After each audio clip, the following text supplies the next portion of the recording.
theairnetwork.net. Welcome to it. Online at www.theairnetwork. Or you can always go to us on TuneIn on your mobile device. Just simply search for The Air Network. I'm Greg Banks in the studio. Today, high school wrestling. And today, we have the District 6 AA Finals with Huntingdon bringing 6 wrestlers into the finals. And as we did from the semifinals earlier today, Chad States is live from Altoona Area Fieldhouse at the high school where all the action is about to begin. Chad, tell us a little bit about what the team competition is looking like. Well, Greg, it really hasn't changed much other than Huntingdon has distanced themselves a little bit from Mount Union. Huntingdon is leading with 210 points, Mount Union with 177.5, and West Branch is in third with 150. So Huntingdon looking at a pretty commanding lead heading into this evening with 10 wrestlers still alive for placements. Right now, Huntingdon has qualified 8 wrestlers for the regional tournament to be held in 2 weeks at Calumet-Madeline High School, and they will look to try to get 2 more to add to 3 more to add to that. So, Huntingdon really set themselves in great position here to take home their second AA team title in as many years. All right, fantastic for the Bearcat. Any idea of how many Mount Union Trojans or Juniata Valley Hornets might be in the finals tonight? Well, Mount Union has 4 in the finals tonight. They have Josh Boozle at 106 pounds. They have his brother Jake Boozle at 132 pounds. They have Rigney, I believe he is at 160 pounds. I will find that out for you here. No, right. 182 pounds. We have Adam Rigney from Mount Union. And then at heavyweight, we have Mason Hockenberry. So Mount Union has a strong contingent here as well, and we'll have 4 wrestlers in the finals. One of those wrestlers will be wrestling a Huntington kid. That'll be Jake Boozle, the senior, will wrestle Colin Glorioso for the title at 132 pounds. So a lot on the line tonight. Also, we're about ready to witness a former Huntingdon Bearcat standout being elected into the District 6 Hall of Fame, Greg Wyckoff. Greg was a former district champion himself and also a state qualifier, finishing 3rd his junior year and 2nd his senior year. He will be inducted into the District 6 Hall of Fame tonight. And if I'm not mistaken, kind of refresh my memory, was he from the late 70s or early 80s, was it? He would probably be from the early 80s, like 81, 82, somewhere in there. But, again, another outstanding season for him. And Huntingdon is now being honored for their dual meet championship out here on the center of the mat. So I see some finely dressed coaches out there. I don't know the last time I've seen Eric Shea in a 3-piece suit, but he's out there in one, for crying out loud. So it's kind of nice to see as Huntingdon gets honored for their District 6 dual championship, and now they are going for the tournament championship tonight. And congratulations again to Greg Wyckoff entering into the District 6 Hall of Fame. What a place to be with the likes of Henry Green and perhaps the other guys like Jason Shea. And, we had a guy on the air with us on Sports Talk last year, Carlton Hasselrig, who has won many, many awards in District 6 and, of course, the USA Hall of Fame. And in fact, Greg, it's a good segue because out here today, I thought I saw another Hasselrig out here refereeing. So he is still at it, for crying out loud, after all these years. So that might be good to see. Yeah, his Uncle Bruce was a long-time referee for many years, about 40 years. And I'm not sure if Bruce's son, Bruce Jr., might be a wrestling referee these days as well. Oh, that could be, but it clearly was a Hasselrig that was out here, for crying out loud. So hey, well, Chad, update us on who is getting into the finals for Huntingdon. I believe we lost one guy at 120, but from there on, it looked pretty good. Right. We will have at 132 pounds, top seed Colin Glorioso. He will wrestle Jake Boozle from Mount Union. At 138 pounds, we will have top-seeded Tyler Scott. He will wrestle Carnell Andrews from Westmont Hilltop. Carnell is the 3rd seed, coming in and having a very, very good tournament himself. At 145 pounds, we will have top-seeded Seth Bainey. He will go up against number 2 seed Tom Oppendoff from Central Cambria. At 152 pounds, it might be the premier bout of the evening as we get into top-seeded John Wagner from Huntingdon. He will wrestle number 2 seed Robert Patrick of Ligonier Valley. Patrick currently ranked number 1 in the state. Wagner currently ranked number 2. Then we will skip up to 170, where Jacob Oliver, the top seed, will wrestle 2-seed Anthony Walters from Westmont Hilltop. And then we go all the way out to 195 pounds. Number 1 seed Logan Fisher will wrestle number 2 seed Clayton Green from West Branch. So, 14 weight classes. 6 of them are going to have Bearcats in them. 4 of them are going to have Mount Union Trojans in them. So it's good. Should be a fun evening for Huntingdon County here at the Altoona Area High School Fieldhouse. Well, you just made a mention of another name, has deep roots in District 6 wrestling, and that would be Carnell Andrews, whose father, by the way, Anthony, was a District 6 champion and also a place winner in the States for Johnstown High School, along with his grandfather, Allen Andrews, who was a state champion, of course, for Johnstown High way back when in the early 70s. So, hey, congratulations. Best of luck to all the guys out there on the mats tonight, especially to the Huntingdon Bearcats as they get set for District 6 AA wrestling tonight. Chad States will have all the information and all the action for us coming up in a moment. Meanwhile, I want to thank a few people. Tonight's broadcast brought to you courtesy of the Huntingdon Drop-In Center at 512 Washington Street in downtown Huntingdon, where they provide a wide range of social, educational, and recreational activities to the local mental health population. They also operate the County Fresh Express food distribution every month. The next one, by the way, is coming up this coming Wednesday, February 24th at 512 Washington Street, beginning at noon. Also tonight on tap is Images Print Shop, downtown Huntingdon, for a variety of print services, including brochures, newsletters, business cards, business forms, and more. Let Images Print Shop provide you with quality print services or web hosting. Give them a call at 643-1796, weekdays from 9 a.m. to 3 p.m. Images Print Shop, your hometown print shop in downtown Huntingdon. And tonight's broadcast is brought to you by Huntingdon High School alumnus throughout the nation, donating fees and services, of course, for our broadcast. Huntingdon High School has provided our alums with quality education through our developing years, and for that, we are grateful and remain lifelong Bearcat fans. From the class of 69 and 72, go Cats and continue success now and in the future. And finally, PennsWoods.net. If you're looking to buy, sell, or trade anything, check out the free ads at PennsWoods.net. It's Pennsylvania's largest site for classified ads, and best of all, it's free. So when it comes to buying, selling, or trading, check out your number one source online. That's PennsWoods.net.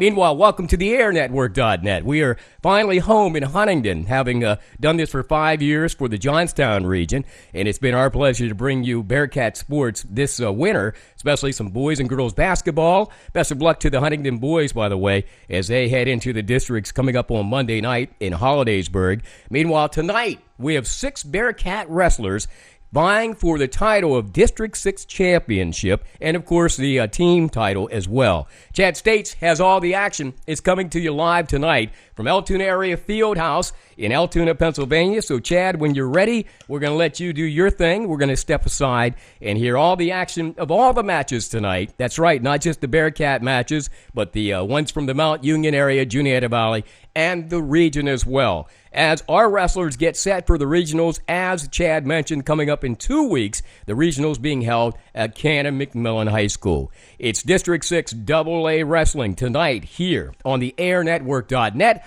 Also hit us up on our Facebook page for the Air Network as we keep you posted throughout the evening. And, by the way, listen for both the semifinal matches and, in addition to that, the final matches up on Facebook, as you'll be able to just click on it and listen to those over the weekend on demand. It happens right here due to the AirNetwork.net. Greg Banks in the studio. Meanwhile, Chad State standing by. I imagine they're getting ready for some celebrations and the national anthem. Chad, take it away. They're just now finishing up the Hall of Fame stuff right now. So they're getting ready to conclude that, and then they'll do the Parade of Champions, and then we'll get started wrestling here at about 6 p.m. So all right. We'll take a little bit of a break and come back whenever we get all the stuff wrapped up and give you some quality District 6 wrestling from the Altoona Area Fieldhouse on the Air Network. All right, Chad States coming to you live from Altoona Area Fieldhouse, where we get set coming up in about 15 minutes for wrestling action. District 6 AA. Class AA, I should say, wrestling districts. And we'll have all that for you coming up in just a few moments. Stand by.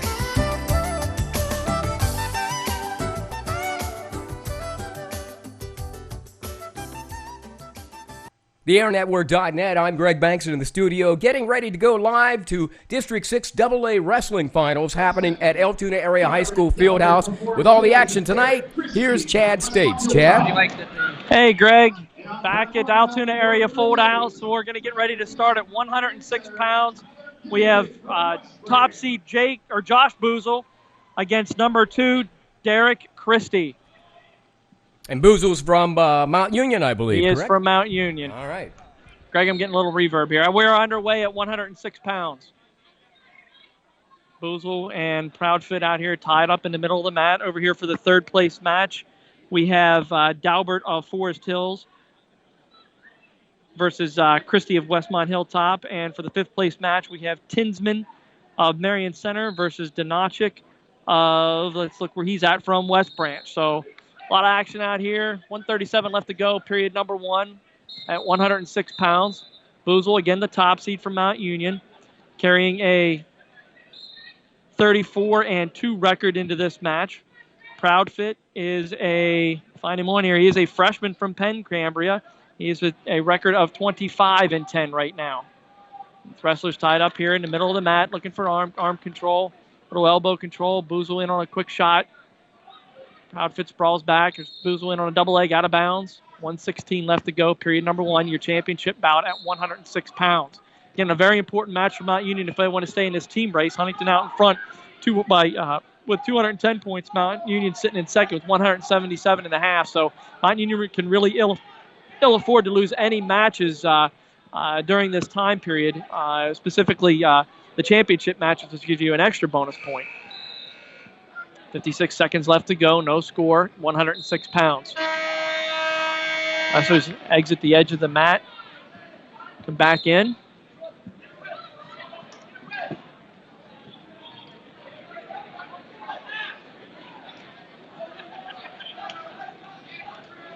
Both wrestlers again just tied up here. Grabbing elbows. Fighting for wrist control. Boozle pushing Proudfoot off the edge of the mat. 30 seconds left to go, period number 1.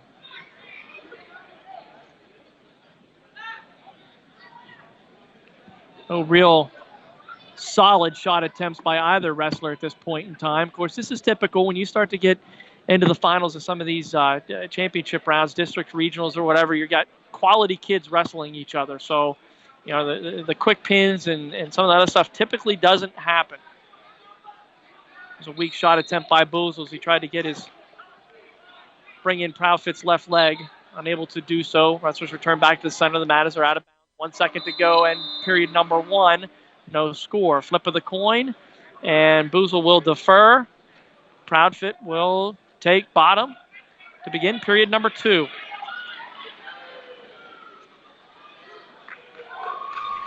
How you doing on that reverb?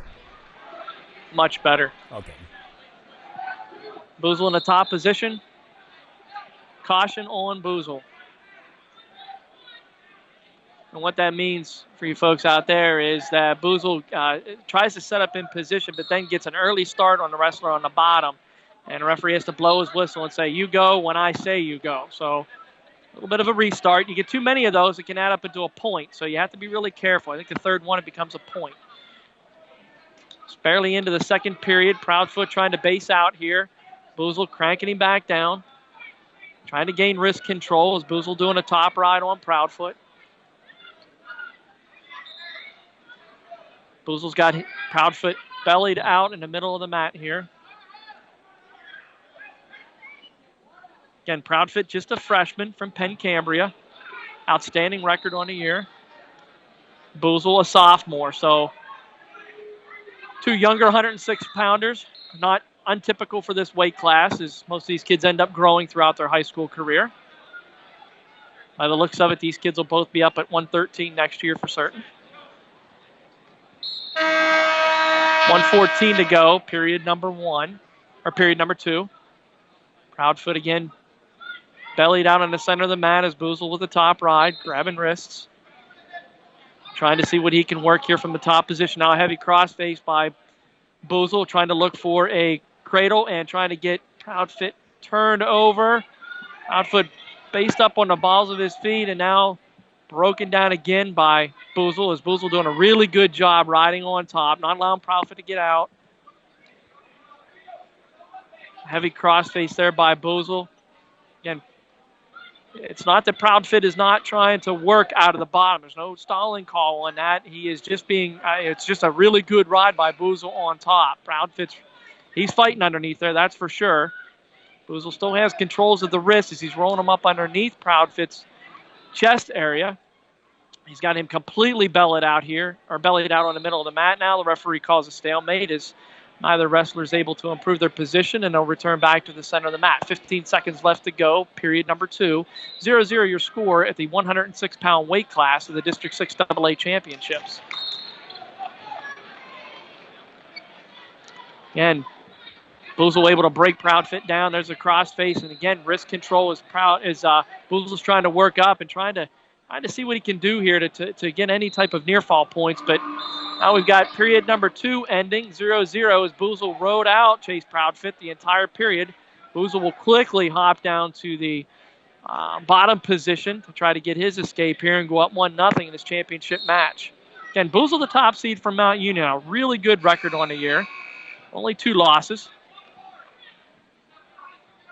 And now Proudfoot will go to work on top. He's able to break down Boozle onto the mat. He's grabbing his wrists and fingers and trying to bend it back here a little bit as he's trying to make sure that Boozle does not get that all-important 1-point escape here, because that could prove to be the difference here. Now Proudfoot trying to turn. Boozle unable to.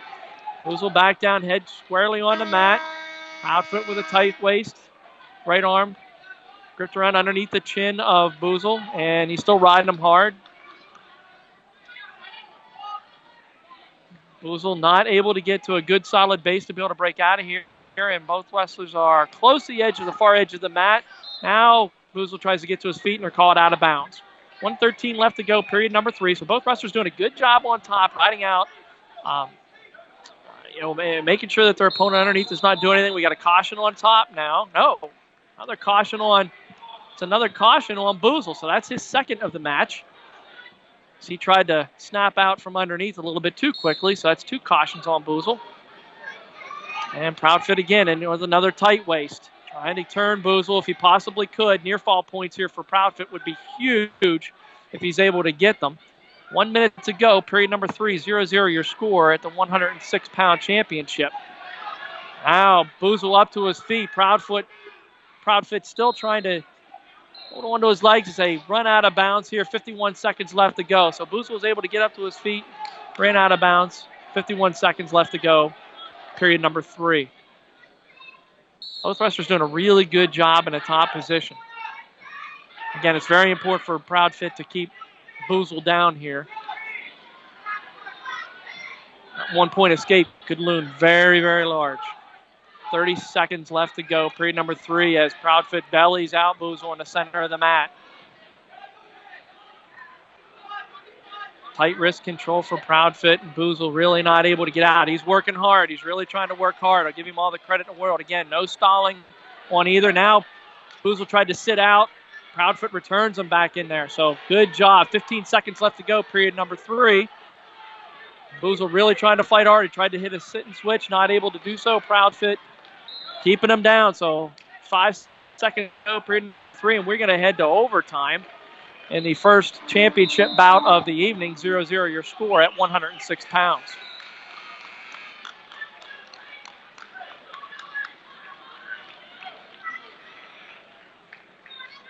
Wrestlers will start out in the neutral position here. It'll be a 1-period overtime match. First takedown does not win. They'll have to wrestle the entire minute. Boozle looking to gain wrist control on Proudfoot. There's a weak shot attempt by Proudfoot on the Boozle. Boozle able to just step back from that. Wrestlers out of bounds. Return back to the center of the mat. 44 seconds left to go. First overtime.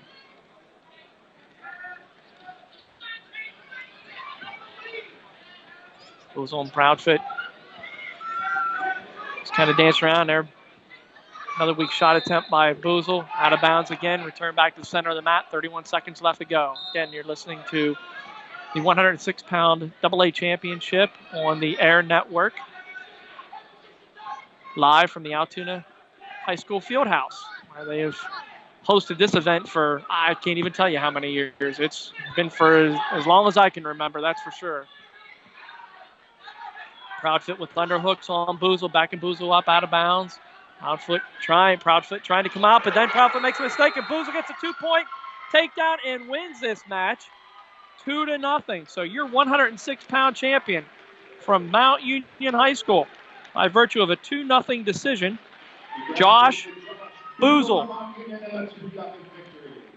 2-0 decision over Chase Proudfoot of Penn Cambria, and he becomes your 106-pound District 6 champion. I will flip over to 113 pounds. The championship match will be between Darren Urick of Penns Valley and Jacob Powers of St. Joseph's Academy, two Center County schools. Jacob Wagner for Huntington will be wrestling for third.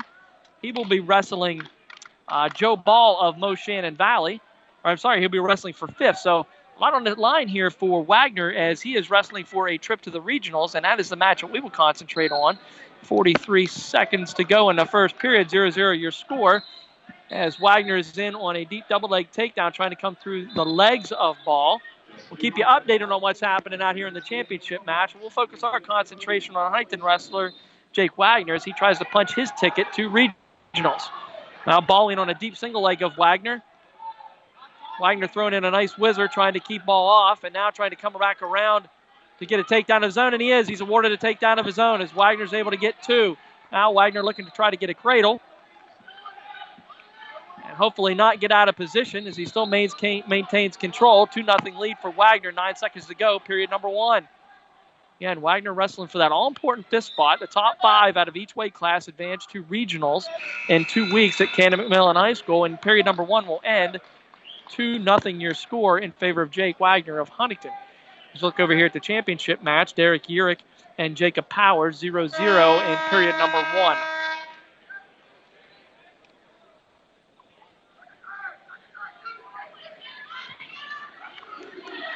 Joe Ball will take the down position to begin period number two. Wagner on top. Ball able to come to his feet. Wagner's trying to maintain arm control of Ball, and both wrestlers are standing straight up. Usually a type of stalemate condition, but nothing given there as Wagner's able to break Ball back down onto the mat. Now Ball coming back up to his feet. And Wagner taking Ball's arm, trying to put it behind his neck and called for potentially dangerous there. 1:35 to go, period number two. And Jake Wagner is just a freshman from Huntington. Lost his quarterfinal match to the kid that's out here wrestling for a championship. That would be Jacob Powers from St. Joe's, who now finds himself down 2-0 to top seed Darren Urick of Penns Valley. And kind of losing some action here on Wagner as he's in behind the coaches. And it looks like Wagner's still in control, not giving up a takedown as a reversal as Ball's trying to reverse out of the bottom position. And Wagner still in control, 1 minute to go, period number two. Now Wagner trying to pop out from underneath, still in control. And still has a hold of that right leg, and the referee's going to maintain control for Wagner. Both wrestlers come out of bounds, probably good for Jacob. And 50 seconds left to go, period number two. Wagner still up 2-0. So come over here to the championship match. It is a 2-0 score for top-seeded Darren Urick of Penns Valley. He will take the bottom position to begin period number two. Powers coming from St. Joseph's Academy, just a freshman. I think they came here with a contingent of 2 to 3 wrestlers, but Powers having a very good tournament of his own. Now it's out to a 3-0 lead for Urick as he's able to gain the escape. 40 seconds left to go in the Wagner match. He's still up 2-0 and still riding Joe Ball as Ball's not able to get the escape here so far in period number two. Comes back up to his feet, and Ball is returned back to the mat. Wagner still in control, trying to crank on his arms and get some near fall points. He's pulling hard. Still, referee saying, nope, your shoulders are still parallel. I'm not giving you anything now. Wagner still trying to crank over, trying to get that back exposed, puts his arm behind his head again. And now he's getting near fall points counted. Now Jacob Wagner's getting them counted. So he's going to get 3 near fall points here at the end. If he's not able to get a pin, referee's looking hard. Period's going to end. 3 near fall points for Jacob Wagner.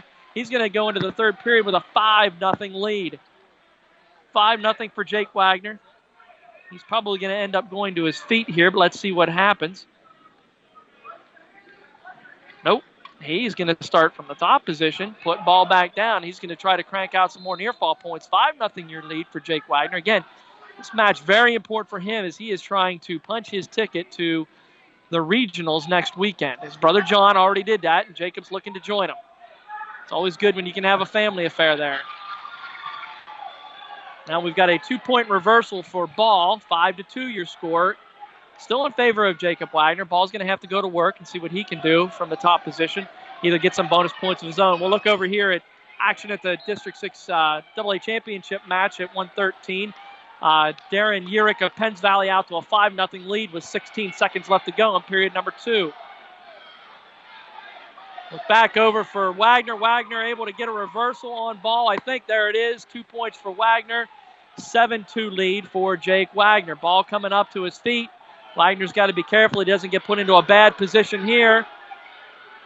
A real bad position here. You see he's trying to lean back over some people. Now he's got a reversal and he's got Wagner on his back. Wagner able to flip out. So we got a 2-2 situation here for Joe Ball. And it is a 7-6 score with 46 seconds left to go. Now it's an 8-6 score as Ball lets Wagner up. We've got 8-6 score for Jake Wagner with 38 seconds left to go. Again, Wagner needs this to be able to get to regionals. Huntingdon was 7 so far, headed to the regional tournament. And now we have Ball with a 2-point takedown and back points on Wagner as he hits a 5-point move with 23 seconds left to go. We are out of bounds and 3 points for Joe Ball. So Wagner in a heap of trouble here with 21 seconds left to go. 6th place does him no good. He is down by 3, 11-8, 21 seconds left.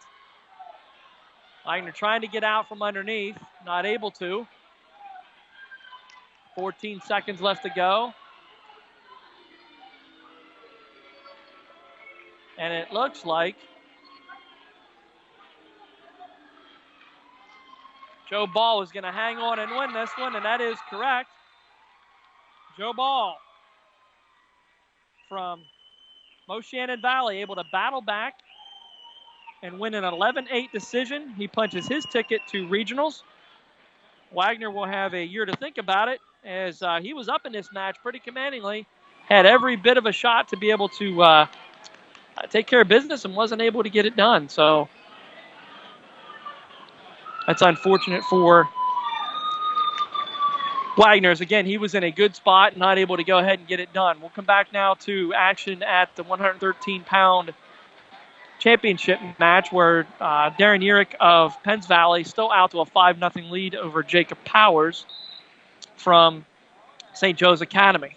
Urick has been in total control this whole entire time. As Powers was really unable to do a whole heck of a lot, not getting on the scoreboard. 20 seconds left to go in period number 3.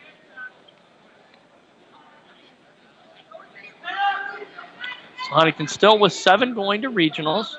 Wagner with the ability to punch his ticket in that 5th place match.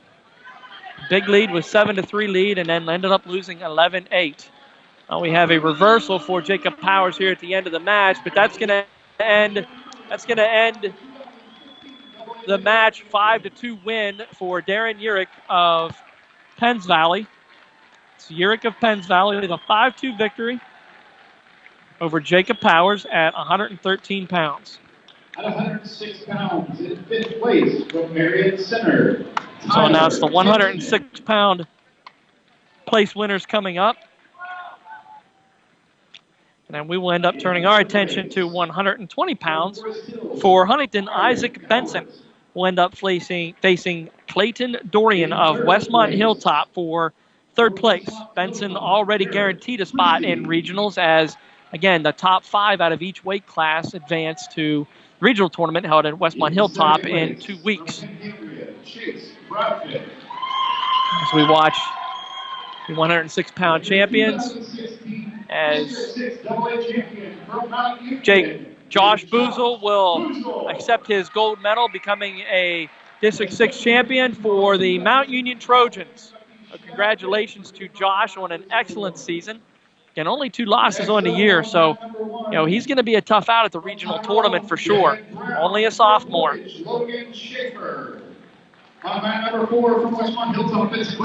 going to watch and Isaac Benson wrestling Clayton Dorian for 3rd place.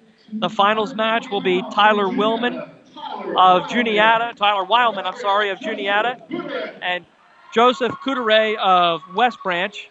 And Wildman winning by fall in the semifinals over Benson. After Benson was up big, Benson just got a little bit high on Wildman. Wildman able to reverse him and take him to his back and win by fall. So Benson of Huntingdon wrestling for 3rd. Again, Huntingdon still needs these team points. So this is a big match. There, Benson shooting in on the left leg of Dorian, trying to come in between the legs. First shot is Benson's a pretty aggressive wrestler, so we'll see what happens here. Underway at the 120-pound weight class. District 6 AA Championships, again, brought to you by the airnetwork.net. Greg Banks in the studio. Chad States here live from the field house.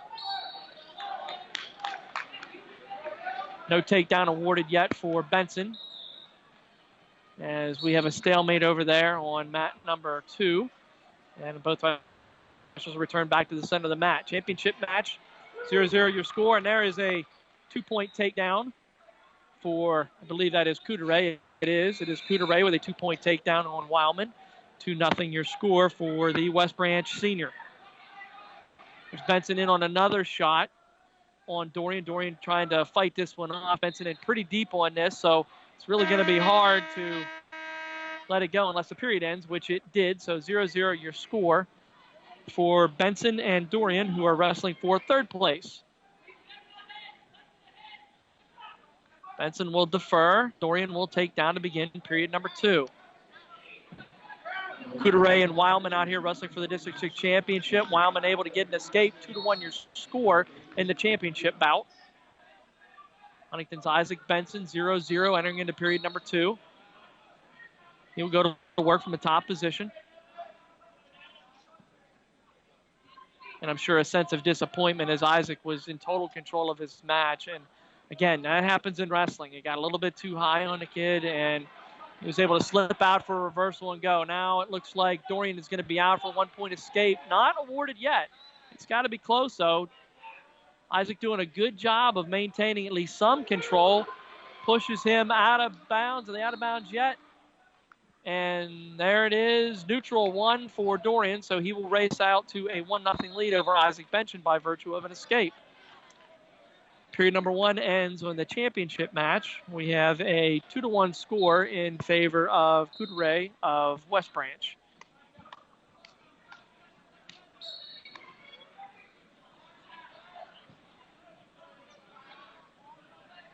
Benson and Dorian just kind of circling each other. Now Benson in on a deep single leg, trying to come in from behind. And this one, he should be able to finish. He's able to pop his head out. He's got to pop his head out here to try to get this takedown. He's in on a deep single leg of Dorian. Dorian able to split out on top and come out on top. And now it's going to get reversed. And Dorian is going to get the 2-point takedown and stake out to a 3-0 lead over Benson. So Benson in on a deep shot, unable to finish. And Dorian able to come around the back door and get 2 of his own. And now he leads Isaac Benson of Huntingdon 3-0. The championship match, we are looking at a 3-2 score now.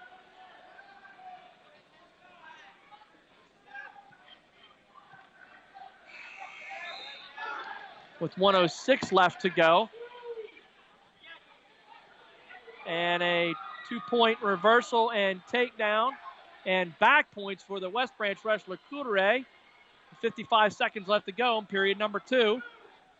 And he will race out to a 6-3 lead over Wildman. Meanwhile, we'll come back over to Benson. He's still down 3-0 and getting cranked on his upper body, but that period number 2 will end with Isaac Benson down 3-0. Benson will take a down position. He didn't get out quickly and then get a takedown of his own, try to get some near fall points to counter Dorian if he wants to finish third here. Again, Benson already going to regionals. His ticket is already punched by virtue of wrestling in this match, but a third place finish would be awfully nice, as Huntingdon needs some points here to really maintain that lead. He's talking to the coaches. They still feel pretty comfortable in the team race, but you hate to see your guys come out into the evening session and start to drop some of these tougher matches. Benson looking to try to escape, not quite out yet as Dorian hangs on to his left leg. Both wrestlers out of bounds. 1:33 to go, third period. We're having a blood timeout here for Wildman of Juniata. 6-4 your score now in favor of Coudray of West Branch. Benson being returned back to the mat. He's not able to get out. We got a locking hands call. That's a big call in this match. A locking hands call on Dorian. That's going to be a 1-point penalty. It should be, and it is. It's a 1-point penalty awarded to Benson, so that's big. That could loom large in this match. As Benson's able to get out, it's going to make it a 3-2 score, and a takedown could win this. So kind of a silly mistake there on Dorian's part. Dorian in on a tight waist. Benson quickly up to his feet, trying to fight off his hands and get out of this thing. He needs to really get out here quickly so he can fight for that takedown or pull a reversal of his own and tie it out. But Dorian trying to get some near fall points, a crank on Benson. Benson having none of it. He's bellied out here in the center of the mat and trying to make sure that he stays that way. Benson trying to step over Dorian, which is exactly what he wants to do. Now he's got his arm wrapped around Dorian's neck. He's trying to sit down and sit through this, trying to get a takedown of his own, or reversal of his own, 44 seconds left to go, period number 3. Benson in desperate need of some points or a reversal here. Dorian still in control. Benson trying to get out. He's really got to get out now. He's got to make some noise here if he wants to do something. Benson in some bad positioning right now as Dorian's cranking on his right leg and trying to twist him up here in the center of the mat. 15 seconds left to go. Period number 3. We'll turn our attention back over to the championship bout. And it's a 6-4 score. Still in favor of the West Branch wrestler, Coudray. 1:41 to go, third period. And you're going to have a final now over here for third place as Isaac Benson is going to lose 3-1. So Isaac Benson will finish in fourth place.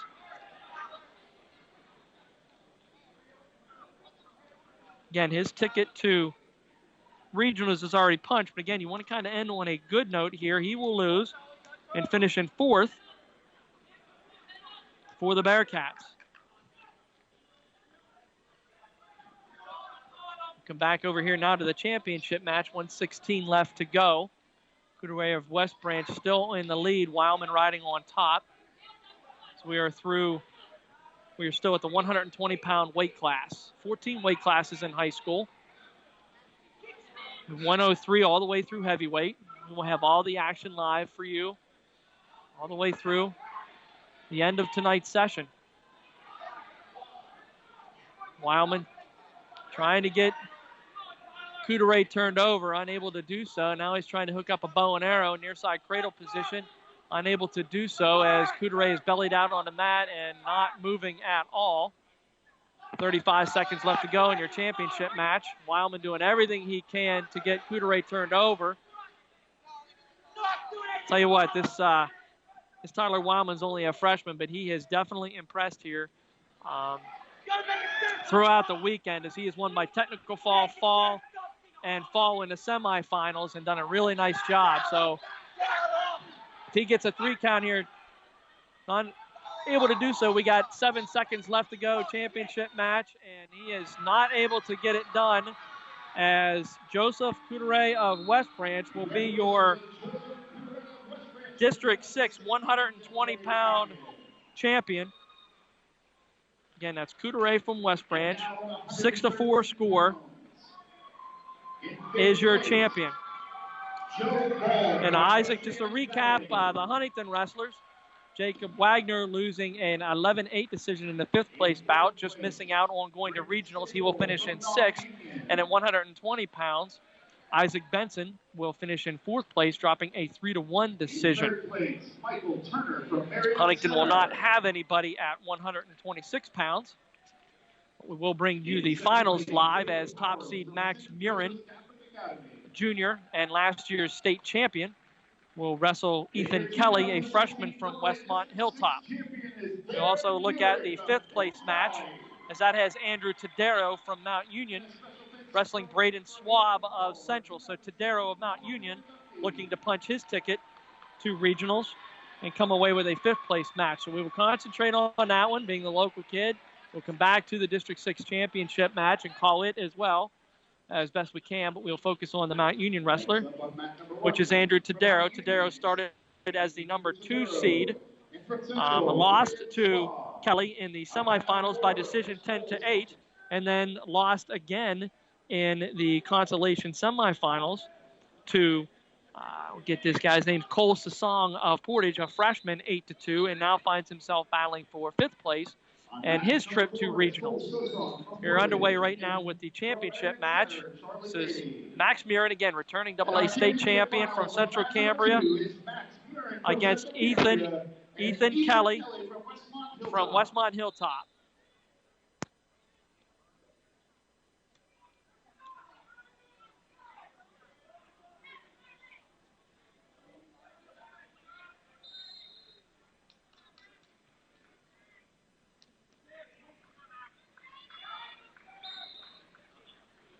Tadero from Mount Union tied up with Swab. Middle of the mat. Still no scoring in that match. We'll come back over here to the championship match as Max Murin is looking for the initial takedown, as he's in deep on a shot on Kelly. All he's got to do, if he's able to free his ankle, is Kelly's able to hang on to it here, but he gets that ankle free. He's got Kelly in all kinds of hurt, and he does, as he's able to get a 2 back points off of the takedown, so Murin out to a 4-0 lead. And Murin's just one of these special athletes. When you see him step out on the mat, you know that he's going to get the job done. Again, returning AA state champion from a year ago. Tadero 0-0 in his match with Swab. Swab, a sophomore from Central.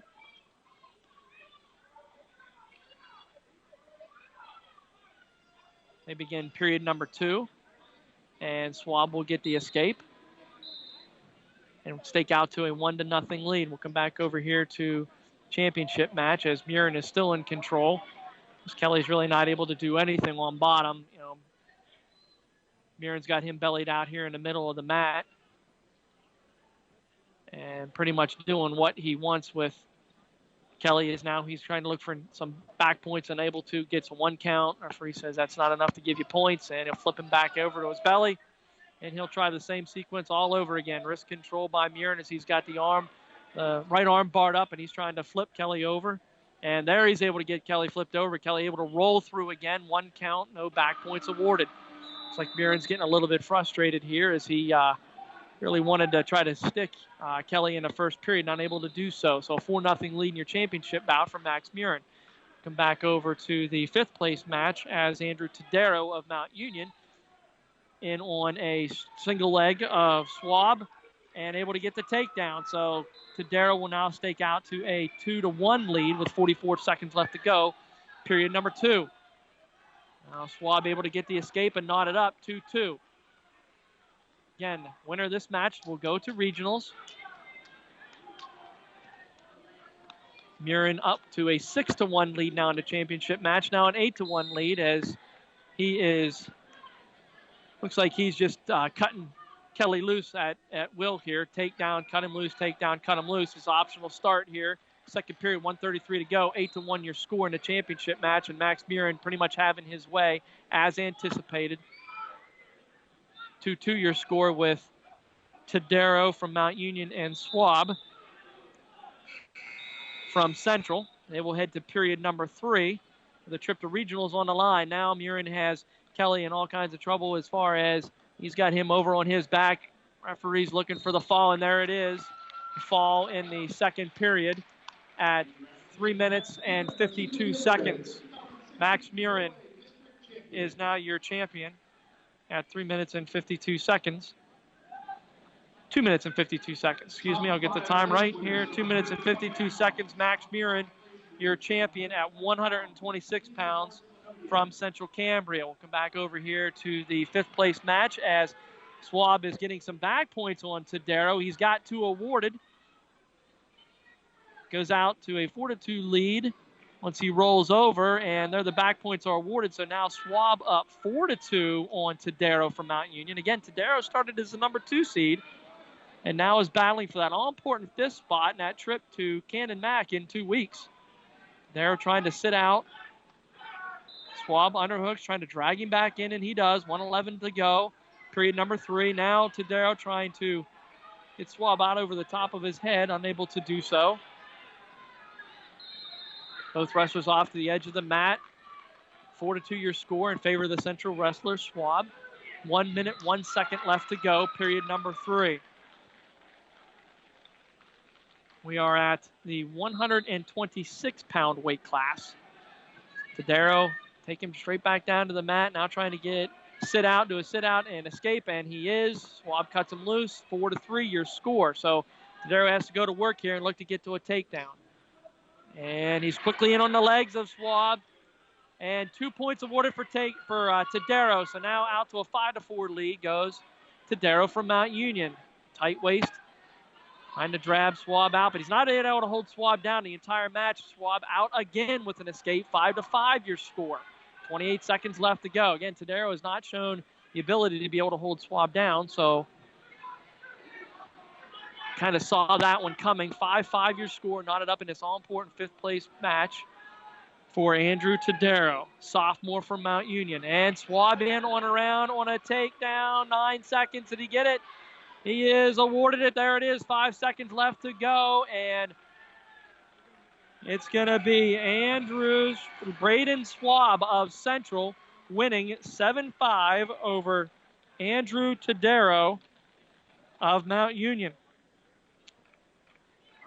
Schwab was the 3 seed coming in, and he will win 7-2 and deny Tadero that trip to regionals.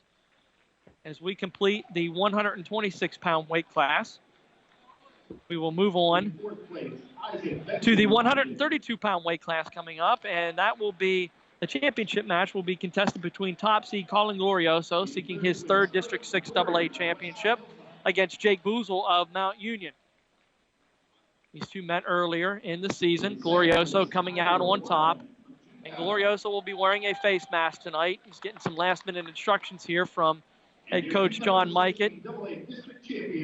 Also, John Billich in the corner for this match. Most likely telling Glorioso, go out there and get it done somehow, some way. And Boozle, no slouch of his own. He was a state qualifier last year for Mount Union. He began his drop down from 138 to 132, where he is wound up for this tournament. Wrestlers will check in at the mat. We're finishing up the awards ceremony for 120 pounds.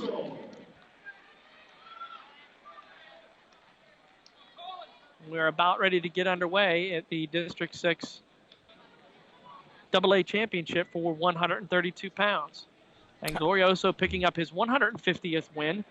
He is a Lock Haven commit. He will take his talents to LHU next year and wrestle for head coach Scott Moore and assistant coach Steve Fittery. I'll give a throw out to them, being a proud LHU alumnus myself, and wish Colin nothing but the best for the Bald Eagles in the coming future. Get underway here at 132 pounds. Wrestlers tied up here in the middle of the mat. Gripping elbows. Nice crowd here this evening as anticipated. Packed to the rafters. 1 minute, 30 seconds left to go. Opening period of the 132-pound District 6 AA Championship. Glorioso coming out in the white singlet for Huntingdon. He's wearing the red anklet, and Boozle wearing the traditional Mount Union blue with his name on the back and the green anklet. These wrestlers familiar with each other as they had just gotten done wrestling here a couple weeks ago at the District 6 duels, where Huntington was able to beat down Mount Union and win the District 6 dual championship. And that bout was a very pivotal one. There's Glorioso in on a double leg takedown attempt, now trying to get on a bear hug in a trip situation. See if he uses the trip, as they are both tied up here and pushing towards the edge of the mat. Boozle not giving up any ground, and neither is Glorioso as they work towards the edge of the mat. And we are off with 30 seconds left to go. 0-0 your score, still here at the title bout at 132 pounds. And Boozle 31-3 coming into the tournament. He has a win by fall in his opening match, another technical fall in the quarterfinals, and then a 9-7 decision over Brock Biddle of Central. Glorioso winning by fall in 16 seconds in his opening match, and a major decision in the quarterfinal round, and a 1-0 decision over Ian Ostrowski in the semifinal match. So both wrestlers having tight semifinal bouts to be able to get to the championship round. 4 seconds to go, period number 1, and there's the horn, and we will end period number 1, 0-0. Flip the coin, choice goes to Glorioso. He will defer, and Boozle will choose to take down to begin period number 2.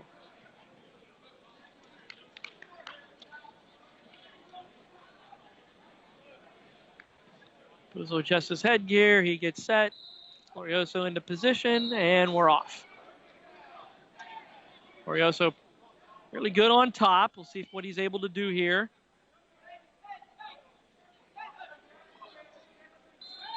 Glorioso likes to try to turn people. He's been pretty good at it throughout his entire career for the Bearcats. Again, a very storied career for him, as he is the all-time Bearcats leader in wins.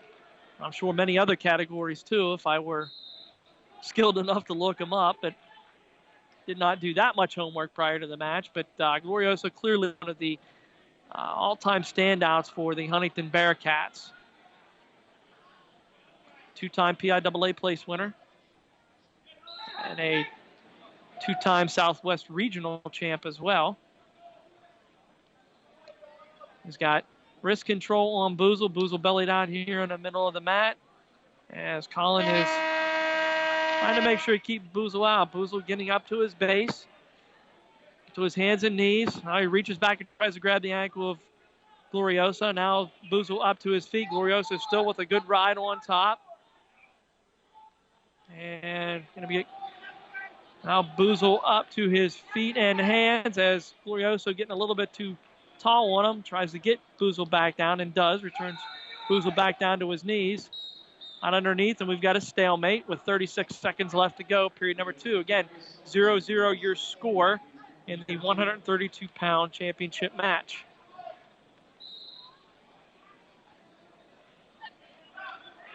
Boozle back to the down position, and we are off again. Boozle tries to sit out, unable to do so. Again, Glorioso in on another big ride. Boozle up to his feet, trying to fight out of this. Glorioso still in control. Glorioso still with a heavy tight waist, now looking to return Boozle back down, and he does, out of bounds. 19 seconds left to go, period number 2. Again, not to be surprised, a very close match. Jake Boozle, a very good wrestler from Mount Union. And we're going to have a caution on red. Caution on Glorioso as he got started a little bit before the referee said it was time to go. And now we're back off. 18 seconds left to go, period number 2. Glorioso of Huntington and Boozle from Mount Union. And Boozle back up to his feet. Glorioso on his back. Boozle trying to stand out of this. 4 seconds to go. Trying to get out. And we've got a stalling on red, but nothing awarded. So we're going to have a stalling on Glorioso heading into the third period. Let's hope that doesn't loom large, but Boozle unable to get out from the bottom position. So we are headed 0-0 into the third period. Glorioso will begin the third period in the bottom position and try to look to get a point of his own. He's going to have to work as he tries to roll out, and he is able to roll out and get the 1-point escape and go up 1-0 now. But again, he's got a stall warning on him, so he's got to be careful. He's got to force some action here and not try to run away or do anything. That was a very important call in this bout. Referee stops it here as it looks like maybe Boozle might have got a little bit into the face mask of Glorioso. Again, Colin wearing a black face mask out here to protect that nose injury that he had suffered a couple weeks back. Now Boozle pushing Glorioso back. Glorioso tries a throw on Boozle, unable to do so. Boozle able to keep his feet. 1:24 to go, third period. And now we might have a takedown for Glorioso. There it is, a 2-point takedown for Colin Glorioso of Huntingdon. And that's a big takedown with 1:13 left to go here, third period. 3-0 your score in favor of the Bearcat wrestler. As we will get a brief timeout here for them to adjust his face mask. Again, this one is important for the team race as well. Mount Union dropping a fifth place match at 126. 2-seed Andrew Tadero lost to Braden Swab of Central. And I got to believe a victory here with Colin Glorioso over Boozle would pretty much salt the team race away. Although there's still a lot of wrestling left to go here, but without being able to get these championship points, it's gonna hurt Mount Union. Mount Union with 4 in the finals tonight. Their next wrestler will come up at 182 pounds as Adam Rigney from Mount Union will wrestle second seed Jake Driscoll of Penn Cambria. And then they will again have the heavyweight Mason Hockenberry wrestling for a District 6 title. Huntingdon has a bevy of wrestlers coming pretty much back to back to back. But an uphill battle for the Bearcat wrestlers here coming up as they will be, while a lot of them are top seeded, I'm not sure that a lot of them will be favored beyond Glorioso and Oliver in their finals. So let's return back to action here. Third period, 1:12 to go. 3-0 your score in favor of Colin Glorioso of Huntingdon as he looks to become a 3-time District 6 champion. He is in control of Boozle, and now he's got Boozle flipped over. We got a 2-point near fall for Glorioso as he goes out to a 5-0 lead on Boozle. And now he's got him right down, and we've got a little bit of an injury timeout here on Jake Boozle as Glorioso really got physical with him there in the last 30 seconds of this match, and Boozle's going to seek some medical attention out here in the middle of the mat. Again, Boozle, a very solid wrestler himself from Mount Union, a state qualifier last year. 5-0 your score in favor of Glorioso of Huntingdon. And seeking to secure his third District 6 championship for the Bearcats, which I believe has never been done before. And of course, Jake Oliver, the junior, looking for his third District 6 championship whenever he comes up at 170 pounds. All the other bouts done at 132 pounds as we await the ending of the final here. Glorioso in control. Got 37 seconds left of blood time here, and if Boozle's unable to return, this is an injury default for Glorioso, and it becomes an even bigger set of team points for the Bearcats that would really make it very, very difficult for Mount Union to be able to come back from. Again, our looking on as we wish Jake Boozle well over there on the mat as he's slowly coming up. I'm not quite sure what's going on here, but they're being very ginger with him in coming up here. And I am not sure he is going to be able to return as he is lifted from the mat. And it does not look like he is going to be able to return. No, they're just going to hand him the anklets, and Colin Glorioso is going to go over and, give him a shot of encouragement. A nice job by Glorioso to be able to do that. Again, I'm sure that they know each other well, and we're going to have an injury default, which is very, very much unfortunate for Jake Boozle of Mount Union as he is being carted outside the gym here. So not good at all. It looks like Glorioso is going over to shake the hand of Corey Wirtz, but an unfortunate situation. But Colin Glorioso will be your champion at 132 pounds for Huntingdon, becoming a 3-time District 6 champion for the Bearcats. Huntingdon crowning their first champion on the evening.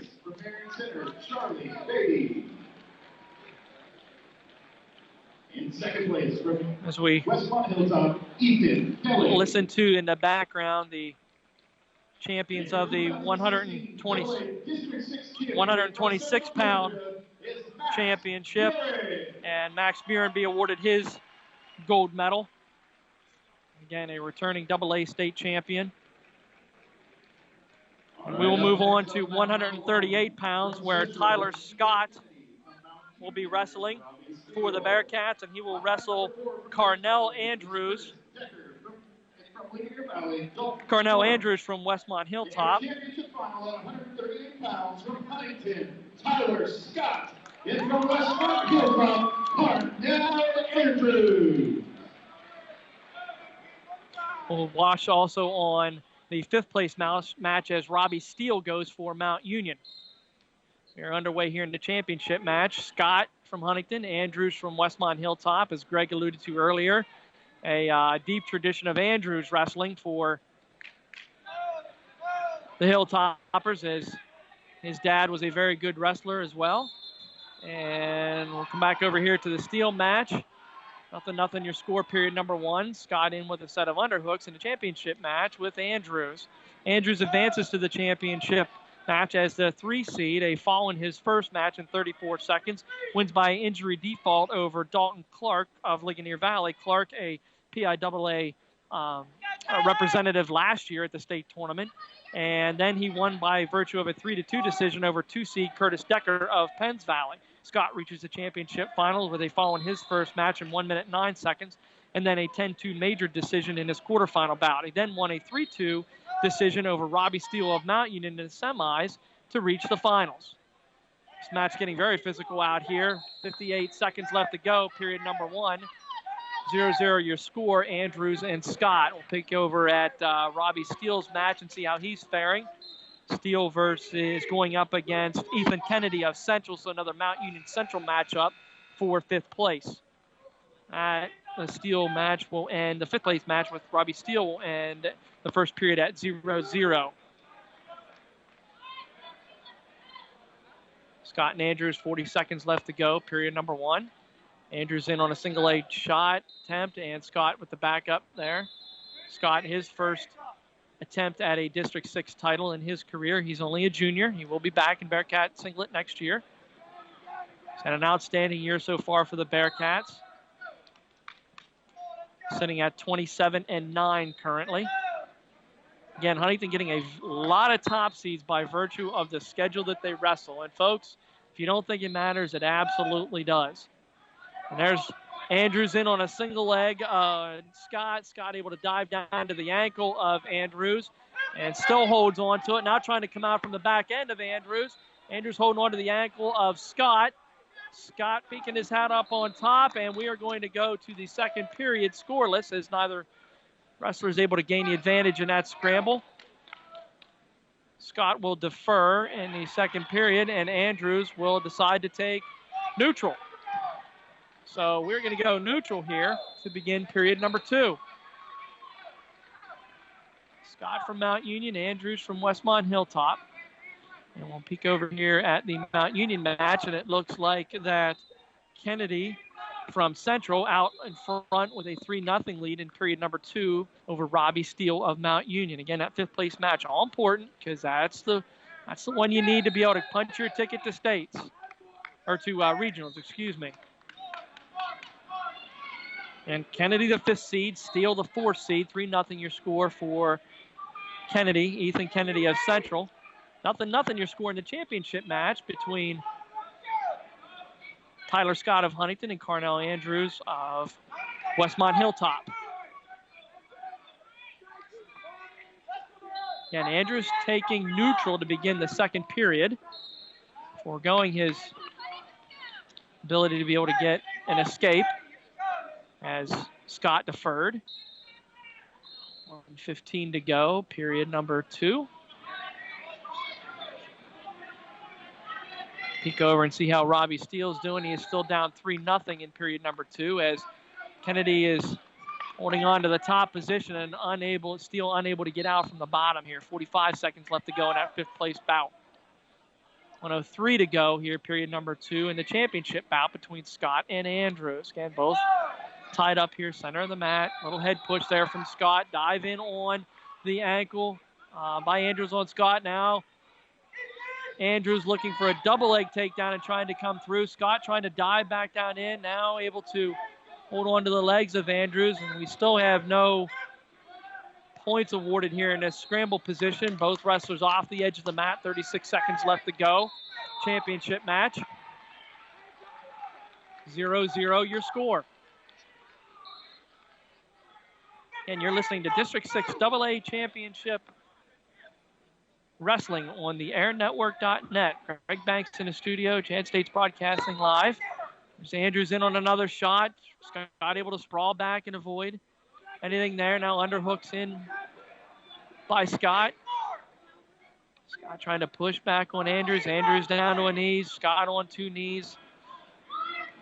Another wrestler really able to gain the advantage. 7 seconds left to go. Period number 2. We got a stalemate. We'll return him back to the center of the mat here.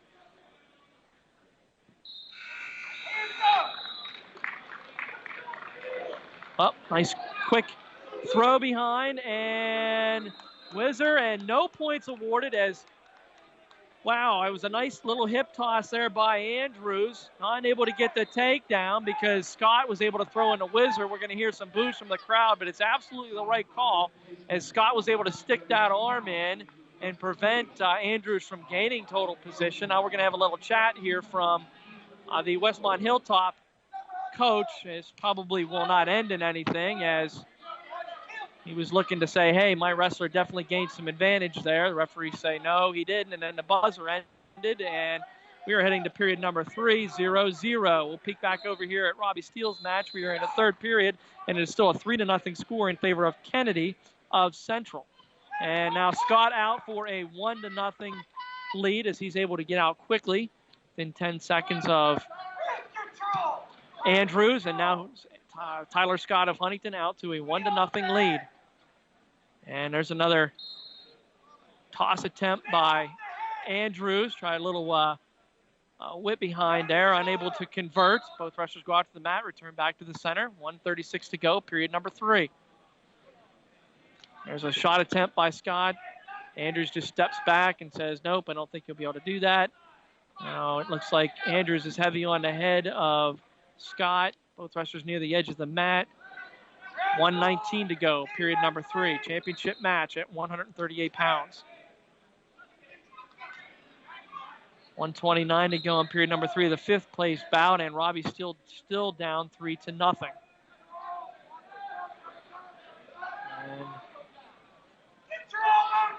And back to the championship match here. Both wrestlers tied up, center of the mat. A Russian tie for both of them. Referee says, hey, neither of you are gaining position. That's a stalemate call. 1 minute, 1 second left to go. Period number 3, again, Tyler Scott out to a 1-0 lead by virtue of his escape in the 3rd period. Carnell Andrews deciding to go neutral to begin the 2nd period. Unable to get a takedown on Scott, so no points awarded to him. And we got 42 seconds left to go. Tyler Scott still with a 1-0 lead over Carnell Andrews. Now Scott in on the head of Andrews, kind of holding him down off the edge of the mat. 32 seconds left to go. No stall warning on either wrestler here, so nothing really to worry about with 30 seconds left to go. Both wrestlers just engaging self. That's another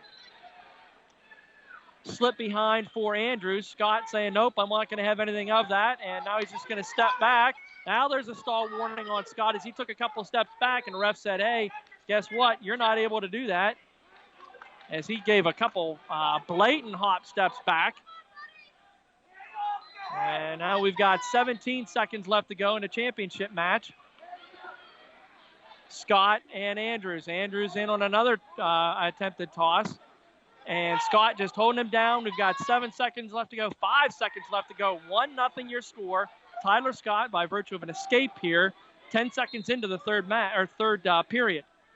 3, 2, 1, and you are going to have a District 6 champion in Tyler Scott at 138 pounds.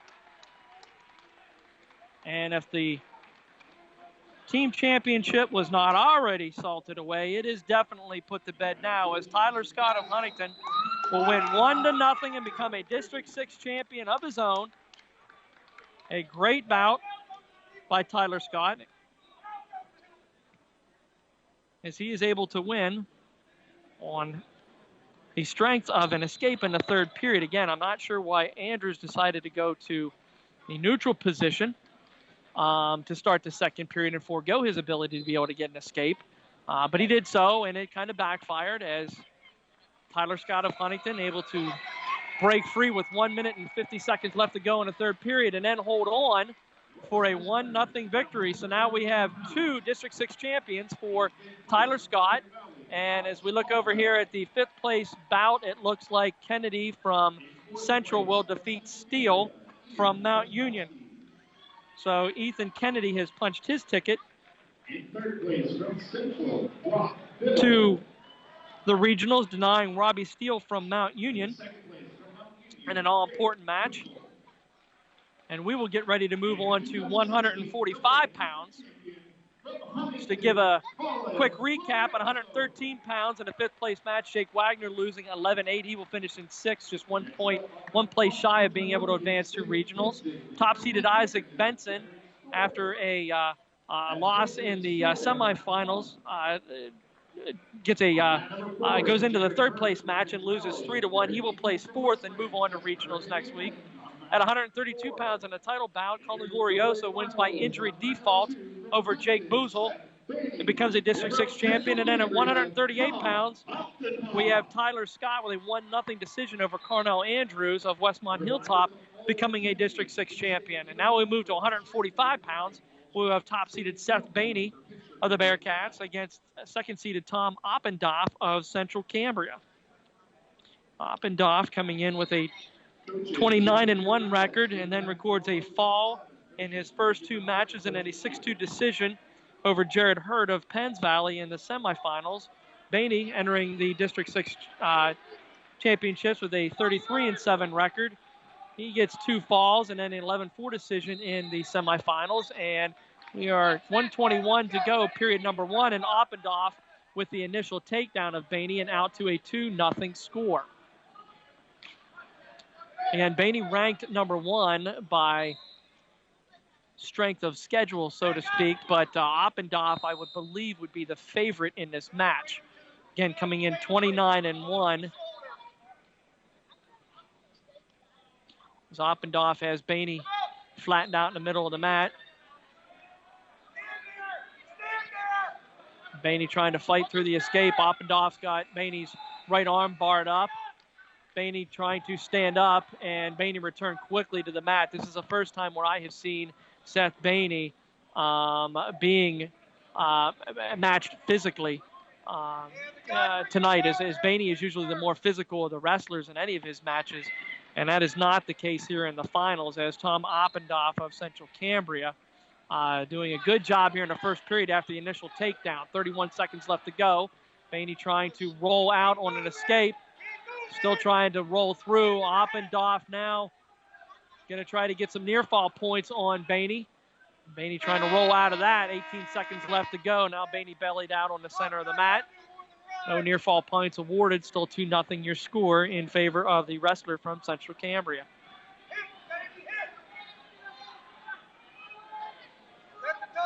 Period number 1 comes to a close at the 145-pound championship match. Flip of the coin, Bainey's choice. He will defer naturally. It seems to be the case. Oppendoff will take the bottom position to begin period number 2.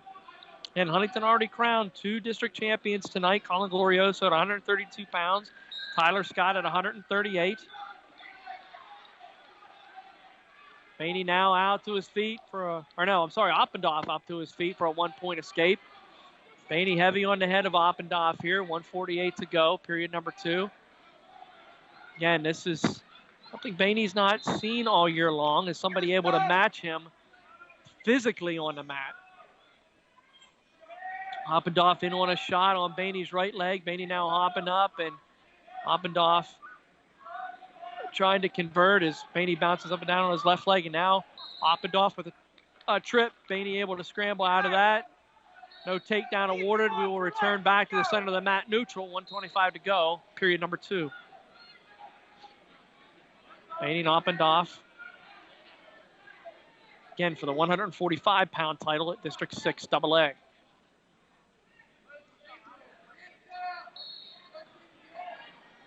Bainey wearing the white singlet for the Bearcats.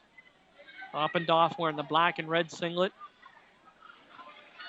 for Central Cambria.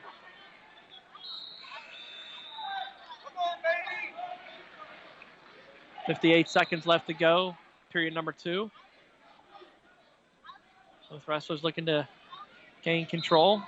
Bainey in on the heavy on the head of Oppendoff here. Oppendoff in on the elbows. Bainey, there's a quick shot by Oppendoff, now in on the left leg of Bainey. Bainey trying to fight back out of this, and does.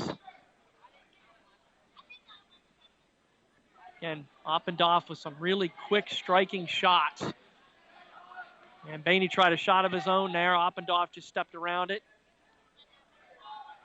Nothing going. Again, Oppendoff coming in as a number 2 seed, but again, he would be favored in this match tonight. Now, Bainey with a 2-point takedown of his own here at the end of the period number 2. And he's going to try and hold Oppendoff down. 3, 2, 1, period ends as Bainey gets a 2-point takedown there. A very important 2-point takedown there at the end of period number 2. Bainey, because he deferred, will get in the bottom position and look to fire out for an escape of his own here. So a big takedown for Seth Bainey there at the end of period number 2.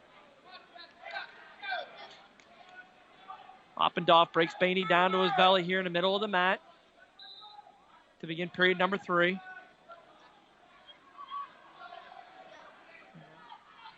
Trying to run a power half on Bainey. Bainey grabbing a hold of the ankle, trying to make sure that his shoulders stay parallel, and they are. No near fall points here. Bainey able to come back to his base. And off. Bainey's got to be able to get out to tie this matchup. 1:27 left to go. 3-2 your score in favor of Tom Oppendoff of Central Cambria. Potentially dangerous call here. Referee will restart both wrestlers, center of the mat. And no stall warning on either wrestler. Pretty active here, so I don't anticipate it. Bainey trying to get out. There's a roll through by Bainey. And he's able to get Oppendoff. He reverses Oppendoff, takes Oppendoff to his back, getting 3 near fall points is Seth Bainey. Huge turn of events here in the 145-pound weight class. As Seth Bainey's able to reverse through for Tom Oppendoff and also get 3 near fall points and go out to a 7-3 lead with 55 seconds left to go in period number 3. That is a huge turn of events and a huge 5-point move for Seth Bainey of Huntington. And Bainey, a junior, Oppendoff, a senior, coming in with only 1 loss. And Oppendoff's got to be devastated with that. Bainey now working the right arm of Oppendoff, trying to bar it up. 30 seconds left to go for Seth Bainey of Huntington. And hitting a beautiful 5-point move, the reversal, and then taking Oppendoff to his back. We are going to have a blood timeout, it looks like. Blood timeout for somebody. Blood timeout for Bainey maybe here. 25 seconds left to go, and Bainey hits a 5-point move and able to lead Oppendoff 7-3. Oppendoff in total control of this match up until that point in time. And again, up until the end of the second period there, where Bainey was able to get a quick takedown to end the period, take it to 3-2, and then hit a big 5-point move here in the third period. Outstanding job by Seth Bainey, looking to become the 3rd consecutive Huntingdon Bearcat to win a District 6 title tonight. Blood time is cut. We will return back to the mat. 25 seconds left to go. Oppendoff in the bottom position. Bainey on the restart here now. Bainey going to work on top. 19 seconds left to go for Seth Bainey. 10 seconds left to go. Bainey still on top. Oppendoff trying to base out, unable to do so as Bainey has him broken down. We got 5 seconds left to go, and we are going to have a 145-pound champion for the Bearcats. Seth Bainey of Huntingdon will be your 145-pound champion for Huntingdon by virtue of a 7-3 decision over Tom Oppendoff of Central Cambria.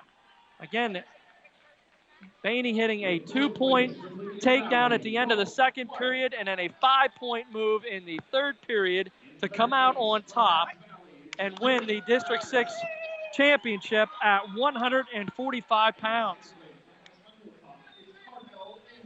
Take a deep breath there, Chad, and get some water real quick. Tonight's Bearcat broadcast on the Air Network .net is brought to you by Images Print Shop, downtown Huntingdon.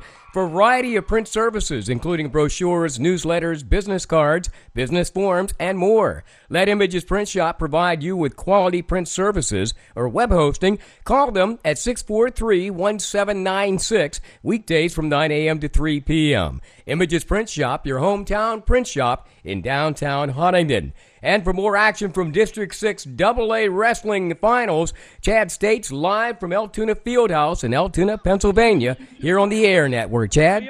We are back for what might end up being the premier matchup of the night. Number 1 top seeded John Wagner of Huntingdon versus number 2 seed Robert Patrick. You can call them number 1 and number 2 here as far as seeds go, but when you look at state rankings, it's reversed as Patrick is the number 1 state-ranked wrestler at 152 pounds at AA, and Wagner is number 2.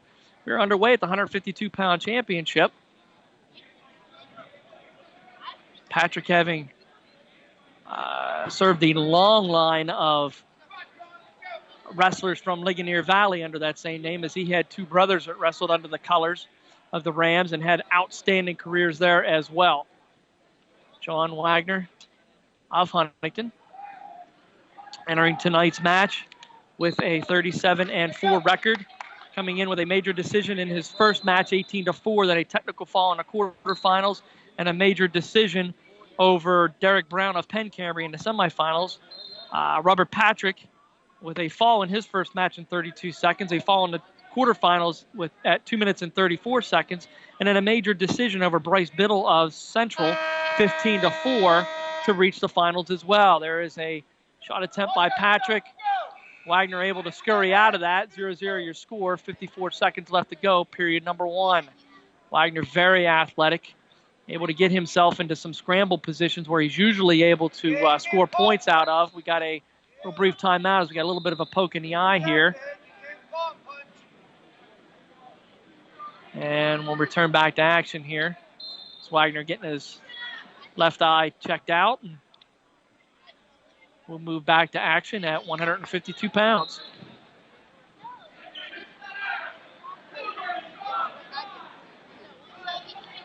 Zero your bout score, 35 seconds left to go, period number 1. And both wrestlers very active. There's a shot attempt by Patrick in on the ankle of Wagner. Wagner trying to fight this off. No takedown awarded yet. Both wrestlers inching towards the edge of the mat, and they are both off. 17 seconds left to go. So ankle pick attempt there by Patrick. Wagner able to sit down and fight that one off. 0-0 still your score. No advantage gained by either wrestler out of that scramble. We weren't sure if we were going to see this match earlier in the season during the district duels as Cambria Heights and Ligonier Valley wrestled each other in Huntington. Had Ligonier Valley won that match, they would have faced the Bearcats in a quarterfinal dual meet where Patrick and Wagner would have been matched up, but Cambria Heights able to pull that one out. So we were delayed that matchup all the way up to the district final here. Patrick will take the down position to begin period number 2. 0-0 your bout score, championship match at 152 pounds. Off on the whistle. Patrick quick up to his feet. Wagner still hanging on. And now Wagner just cuts him loose. 1:53 to go. Period number 2. 1-0 your score now in favor of Robert Patrick of Ligonier Valley.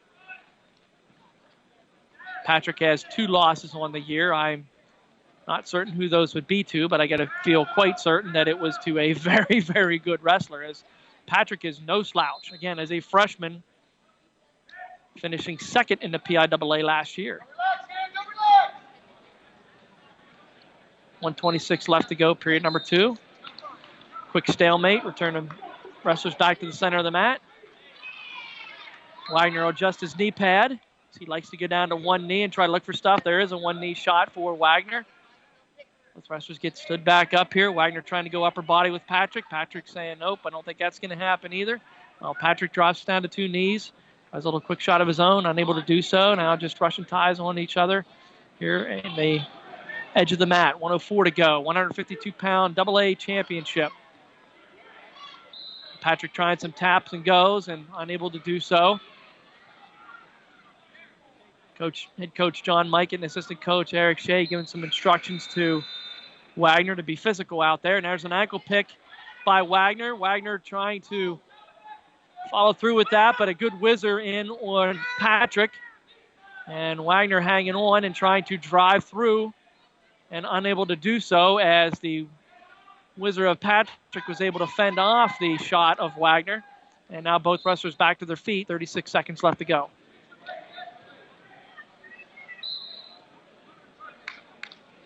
Step off the edge of the mat. Referee will turn him back in.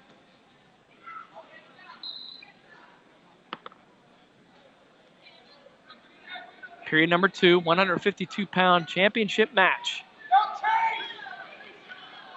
Top seeded Jacob Wagner, John Wagner of Huntingdon, and number 2 seed Robert Patrick of Ligonier Valley. 7 seconds left to go. Still 1-0 score. Wrestlers pushed out of bounds. Wagner loses his headgear. He'll have to sit back and readjust. 4 seconds left to go. Sure. Wagner's going to... Looks like his headgear might have broke. So you're looking at it right now. Referee's looking at it, and looks like John might have some broken headgears. They look to try and fix this.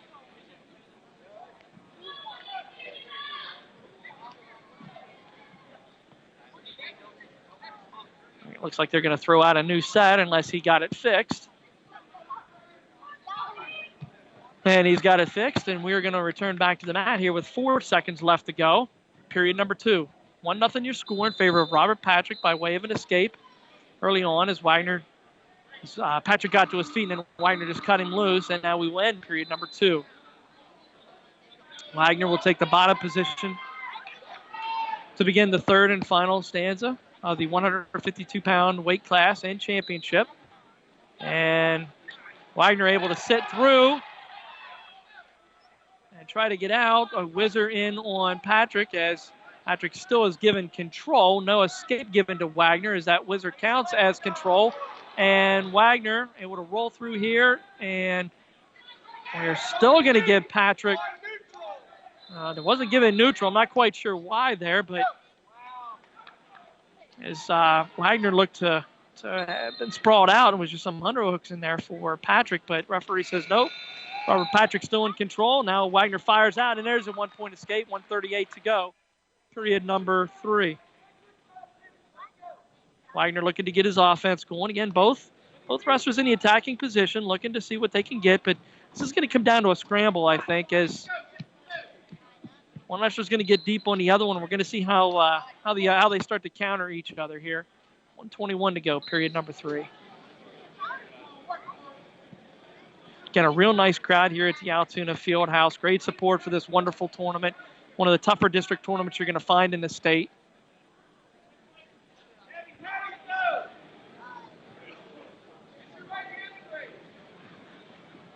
.102 to go, period number 3. So to their feet, 1-1 your match score.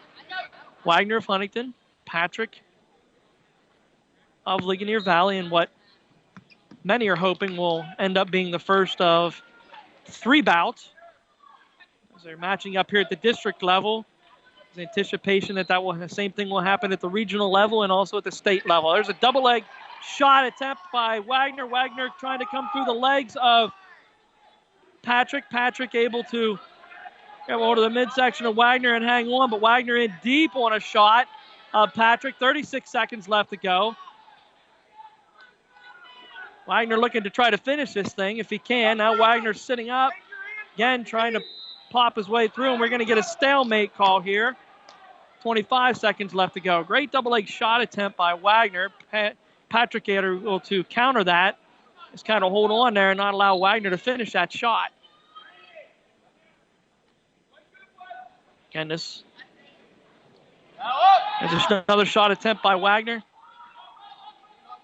Patrick able to counter that. Now tried to look like he was going to do a fireman's carry there. Unable to do so as both wrestlers now come back up to their feet. 7 seconds left to go. Period number 3 will come to a close with a 1-1 score at the title bout. Next up for the Bearcats will be 160 pounds as Drew Simpson will look to punch his ticket to regionals in the 5th place match. Again, I was wrong. It is the first takedown wins. So whoever gets the first takedown here is going to win. And is Patrick going to get it? Patrick going to get it, and he's going to get it. We have Robert Patrick with the takedown. 15 seconds into the 152-pound overtime. Robert Patrick becomes your 152-pound champion from Ligonier Valley. 3-1 over John Wagner of Huntington. So Wagner will finish in 2nd place. Is still going to regionals. He will lose his final bout 3-1 to Robert Patrick. Nothing to be ashamed there. A very well contested bout. Again, Wagner losing to the top seed, or Wagner being the top seed, but Patrick being the number 1 ranked kid all season long at this weight class as far as state rankings go. So Patrick, your champion at 152 pounds, and we will turn our attention to the 160-pound weight class. For the finals, we will have Austin Faribaugh of Penn Cambria, and we will have Larry Brown of Moshannon Valley. We will also focus our attention on the 5th place match as Drew Simpson will go up against Austin Gill of Cambria Heights. Gill, the 7th seed, Simpson, the 9th seed, as they are looking to, one of those two is looking to punch their tickets on to regionals. So we have Faribaugh and Brown in the title match. We have Claire and Verhosk in the 3rd place match, and Simpson and Gill for 5th place. And we are about ready to get underway here at 160 pounds. And there we are. The title match is off and set, and so is the 5th place match with Drew Simpson. That's the one we will focus on, peering back at the title bout and seeing how that is going as well. And Faribaugh from Penn Cambria and Brown from Moshannon Valley.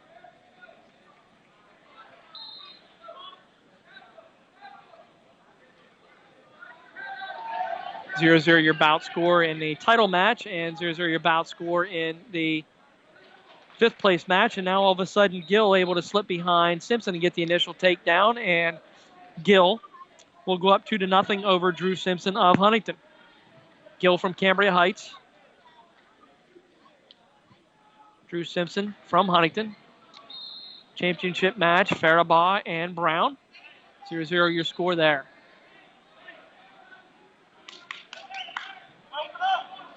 Simpson trying to get to a base for the Bearcats. Again, Huntington crowning 3 district champions so far. John Wagner losing a very tightly contested 3-1 bout against Robert Patrick of Ligonier Valley at 152 pounds.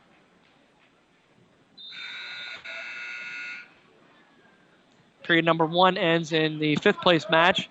Drew Simpson finds himself in a deficit 0-2. He will get choice, and he will choose to go bottom to begin period number 2. A little bit of a timeout here in a championship match. An injury and adjustment of equipment, and they're back and off.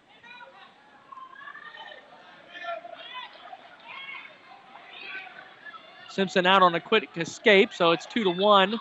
The score over there, 0-0 your score still in the championship match. And now, nope, no control. We thought we had a little bit of a slip behind and a takedown for the Moshannon Valley wrestler, Brown. Referee say, nope, you're both out of bounds. Return back to the center of the mat, and they did. 40 seconds left to go, period number 1 of the championship match. Moshannon Valley in a very unique black and yellow pinstriped singlet. Huntingdon wearing all whites tonight for their matchup. Penn Camry in their traditional gray singlet with light blue trims all around. Faribaugh, the top seed. He's a senior. Brown, a junior from Moshannon Valley. He is your 2 seed. A 1-2 matchup for the District 6 title. And for 5th place, we have a 7-9 matchup.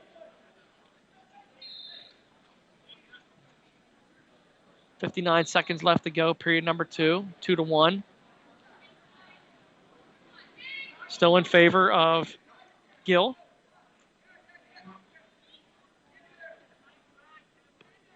And another timeout, looking at the nose of Larry Brown here in the District 6 title match. Trainers give him the all clear. 18 seconds left to go, period number 1 there. 30 seconds left to go in the 5th place match between Simpson of Huntingdon and Gill from Cambria Heights. Both kids are a senior and looking again to punch their ticket to the regional tournament in 2 weeks at Camden McMillan High School. That is the AA Southwest Regional. Huntingdon already advancing 7. Trying to look and see if they can make that 8 here before the evening is out.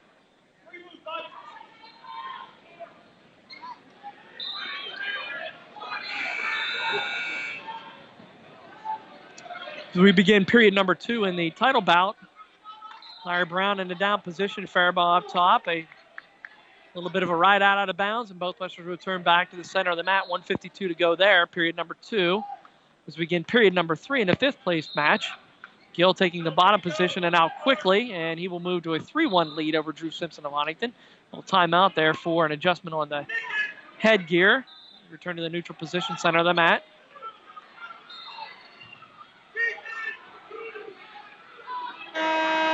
Gill tapping the head of Simpson. Simpson trying to drop his shoulder and look and see if he can get a shot in here. Now Gill going to work and trying to look and see if he can scoot in around behind for Simpson, and he does. It's a 2-point takedown for Gill.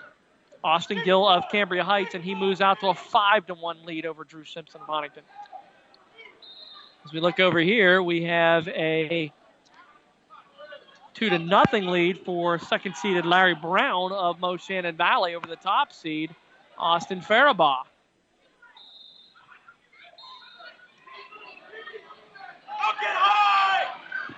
Brown 2 losses on the year, Faribaugh 4.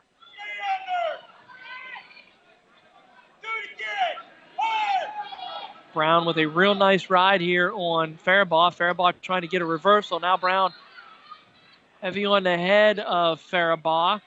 Trying to make sure he doesn't get too high up as Faribaugh is trying to slip his head and get through. Stalemate call in the center of the mat for both wrestlers. Overturned. Faribaugh in the center position. Now Simpson in on a shot on Gill. 45 seconds left to go in that 5th place match. 5-2 your score still in favor of Gill.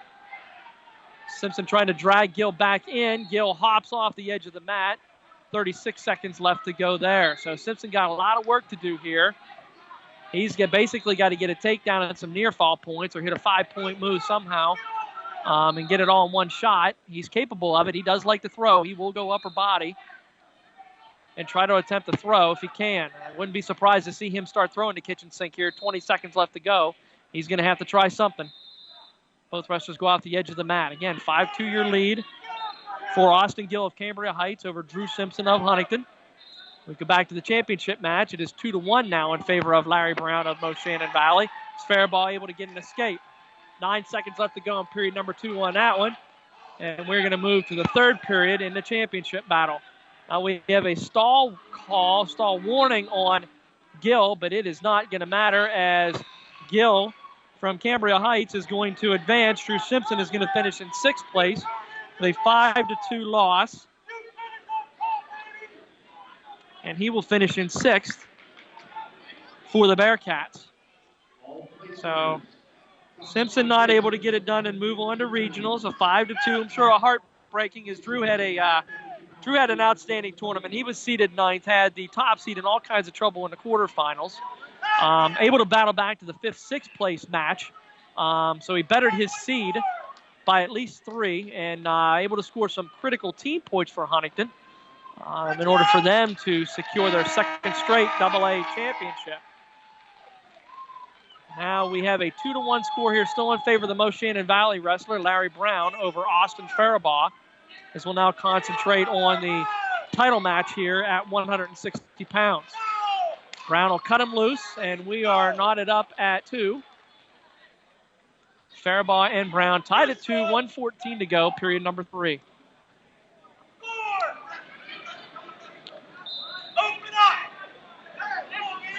You can hear lots of shouts out back here from the Moshannon Valley contingent, always a fairly large contingent for the Black Knights.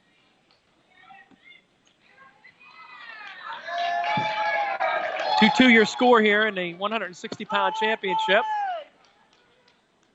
Brown and Faribaugh trading wrist control. Now Brown in on a shot off Faribaugh. He gets the front headlock, and both wrestlers out of bounds. There was a front headlock attempt there by Brown. Faribaugh kind of rolled him out of bounds, and we've got 45 seconds left to go. 2-2 your score in the championship bout.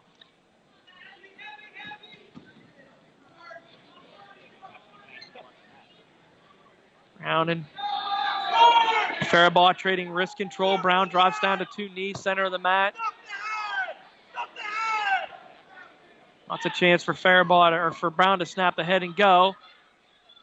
Unable to do so as Faribaugh's a rather tall and lanky hombre. There is a nice roll through. Fireman's carrying 2 points for Brown. It's a beautiful roll through into a takedown there for the Moshannon Valley Black Knight wrestler. 7 seconds left to go as he hit that right at the far edge of the mat. And that might be the deciding factor in him becoming a District 6 champion here at 160 pounds. Well, beautiful move by Larry Brown. He is going to give an optional push away and kind of back up a little bit and dance around. He's going to get hit with a quick stall call as he's basically running away from Faribaugh for the last 4 seconds.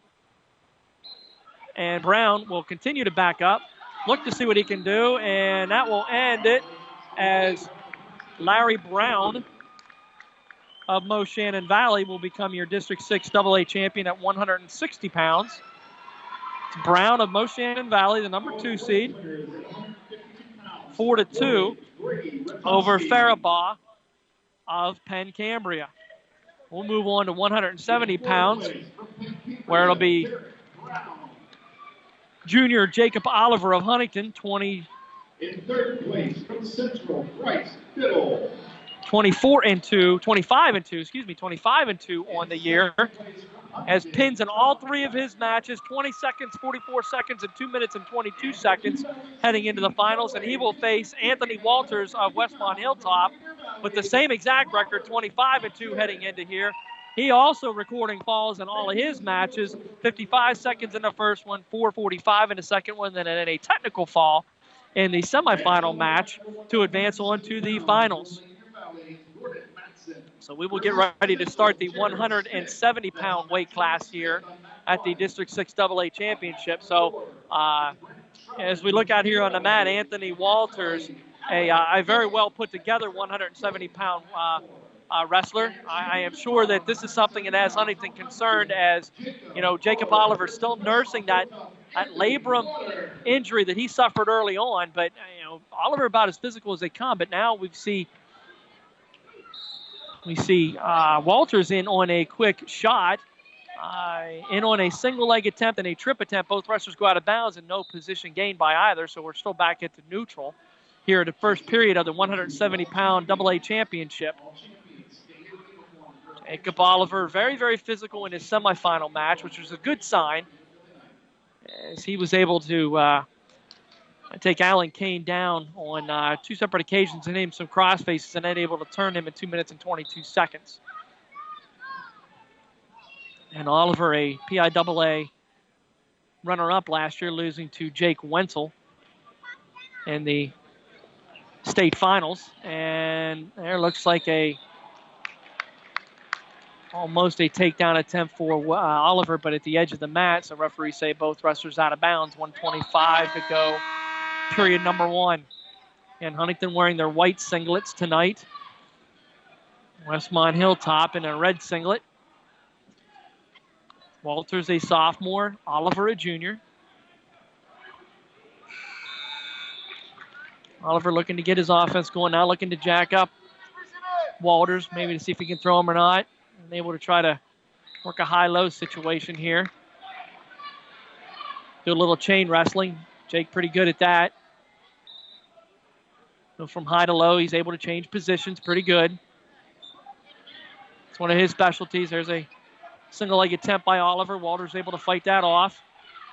I'm not seeing any type of wincing or anything like that out of Oliver, so we're hoping that he is in good shape and gets down to a 3-point stance and tries to go to work. There's a single leg attempt by Oliver, deep in on Walters. Now he's going to try and drag him back in and try to reach over and grab that second leg. Walters throwing the whizzer in, edge of the mat here, 32 seconds left to go.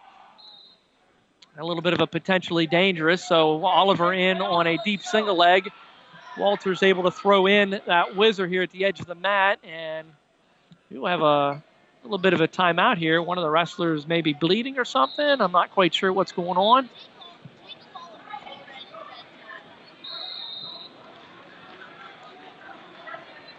Oliver has a high motor. Looks to still be in outstanding condition here, despite some little bit of layoff, but as I happened to lay witness, he was out running during that layoff, so he was making sure that he was staying in as tip-top of shape as he possibly can.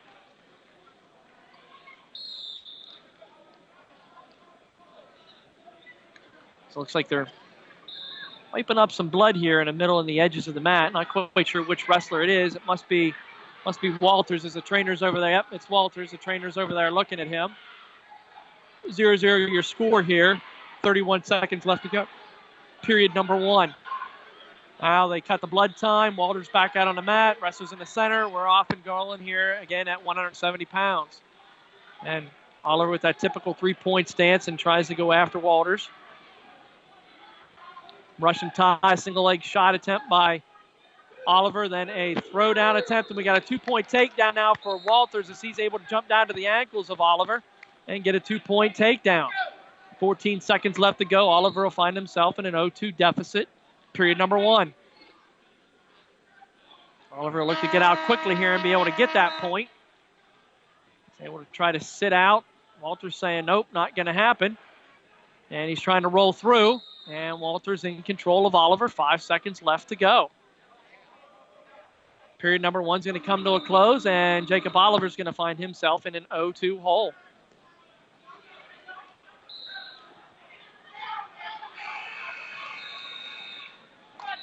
Walters is going to have his decision. He is going to defer, and Oliver is going to take the down position to begin period number 2.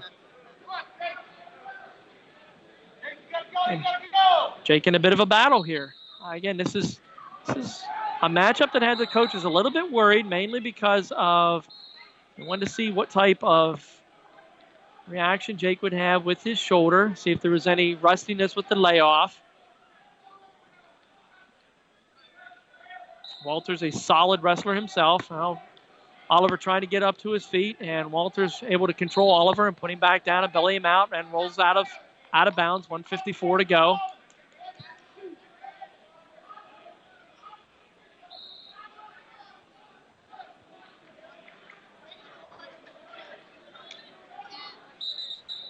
Caution on red. Start the period here. Referee says now you go on my whistle, and they do. And Oliver trying to do a sit and switch, unable to do so. Walters trying to get him returned now. Oliver up to his feet and tries to throw of his own. 1-point escape for Oliver here at the edge of the mat. 1:45 to go. 2-1 your bout score. Jacob Oliver takes a peek up at the clock and I'm sure it's running through his mind of, I've got to get physical and I've got to see what I can do here. Now, I look out at Walters. He's built like a tank, so this is a very physical wrestler on the other side of Jake Oliver out here. Oliver heavy on the head of Walters. Both wrestlers roll out of bounds.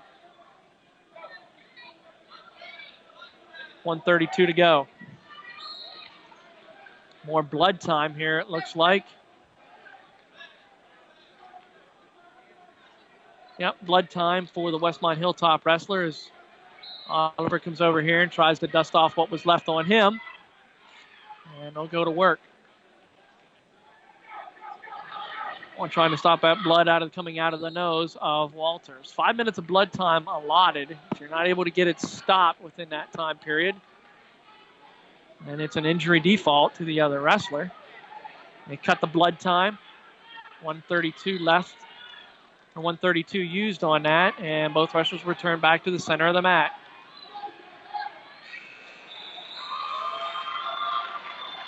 Oliver of Huntingdon, two-time District 6 AA champion.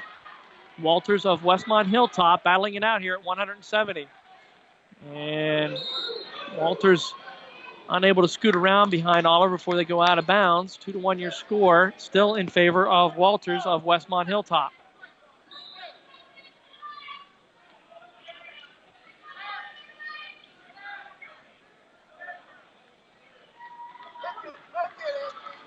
Wrestlers in neutral.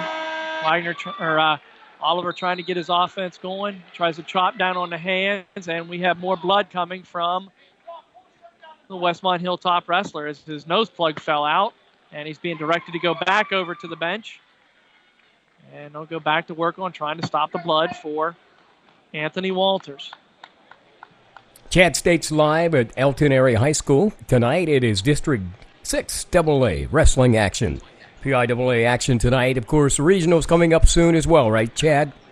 That's exactly right. They will come up in 2 weeks. They will take a week off as the AAA guys will wrestle their district championships next weekend, and then both AA and AAA will align themselves and wrestle off the regionals the following weekend. So coming up in 2 weeks. There's a single leg shot attempt by Oliver looking to finish this on Walters, and he's able to, out of bounds as he's able to look for a takedown and to a cradle there and get a 5-point move. They rolled out of bounds in period number 2 here, so still 2-1 your score in front of Walters, but Oliver really starting to step up the physicalness out here. Again, down to his typical 3-point stance, and now comes up and grabs the head of Walters. A little snap down attempt there by Oliver. Walters with a attempted throw behind, unable to do so. Jake with a shot. Walters now grabbing onto the ankles of Oliver. Coaches on the Westmont Hilltop looking for 2. Walters coming up from behind. That's not 2 awarded yet as Oliver dives down onto the ankles and is still onto the ankles and is now trying to come up through, and the referees are going to stop him for being out of bounds. That's going to get some boos coming from the Huntington contingent here as they thought both wrestlers were still in bounds as Oliver was actually coming back up through and trying to and would have had position, but the referee says nope, both out of bounds, or both wrestlers out of bounds. Now we have a little bit more blood stoppage for the Westmont Hilltop wrestler.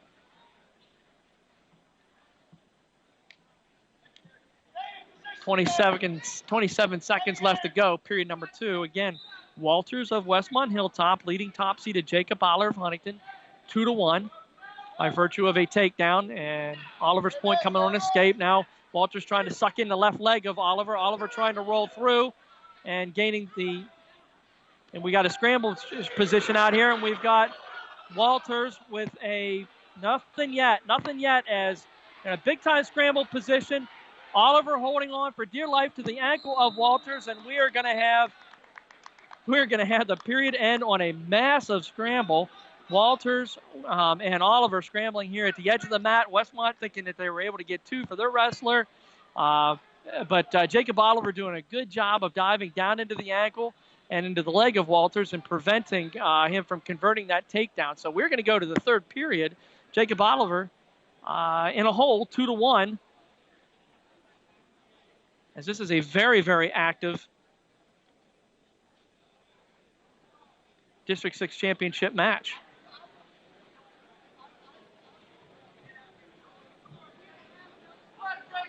just not sure that Oliver has that complete confidence left or in him that he typically has. I know that, anytime you suffer an injury as an athlete and you're still injured when you're participating, it does weigh on your mind. It does give you some limitations. And I'm not saying, I'm not making excuses. I'm not saying anything other than, a typical Jake Oliver match.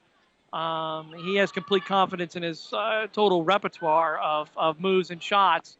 And you're just not kind of seeing that tonight. He's not doing his typical chain wrestling that we normally see out of him. So we'll go to work here in the third period as Walters will take the down position, leading 2-1, 1:45 to go. So Oliver's going to look to try to turn Walters here for some near fall points, I'm sure, before Walters is able to get out and escape, or at least hold him down the entire period. Oliver really good on the top position. And now he just cuts Walters loose, and Walters will go out to a 3-1 lead now. And Oliver down on a 3-point stance. Now comes back up. Russian tie-in. Both wrestlers off the edge of the mat. 1:28 to go, period number 3. Top-seeded Jacob Oliver. Currently losing to the number 2 seed from Westmont Hilltop, Anthony Walters.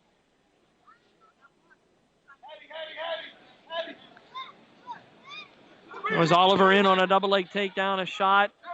Walters able to counter, now able to get a hold of Oliver's left leg as Oliver's doing some dancing here on the far side of the mat, trying to fight off the shot attempt.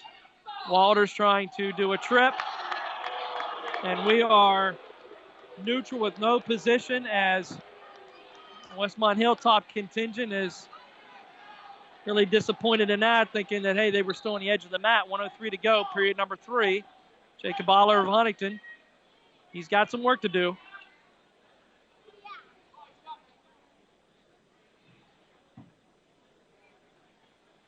.50 seconds left to go, period number 3. Both wrestlers tying each other up around the head, pushing each other out of bounds, far side of the mat. Again, you're listening to District 6 AA Championship Wrestling on the airnetwork.net. Chad State's coming to you live from the Fieldhouse in Altoona. And Greg Banks live in the studio back in Huntington. There's a single leg shot attempt by Oliver. We have Walters throwing in a whizzer here, trying to prevent the takedown. 27 seconds left to go. We've got a stalemate now. Jake's coming up, and a little grimace on his face there. Not sure what that's all about, but again, I don't think that this Jake Oliver is completely 100% healthy yet. There's a shot attempt by Oliver, out of bounds. Go both wrestlers, 19 seconds left to go. Period number 3.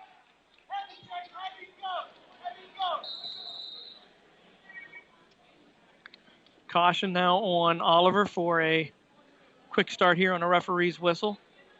He dives to the ankles of Walters. Walters sprawled back.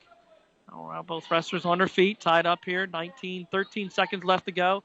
Jake's got to hit a takedown and get physical. Out of bounds goes Walters and Oliver. 11 seconds left to go. So Walters still with that 3-1 lead. Oliver's got to get to work in a hurry here. 10 seconds left to go.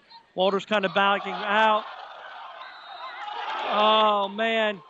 I don't know if I've ever seen that before, but Oliver trying to jump over the top of Walters and a very athletic move by him to get a takedown.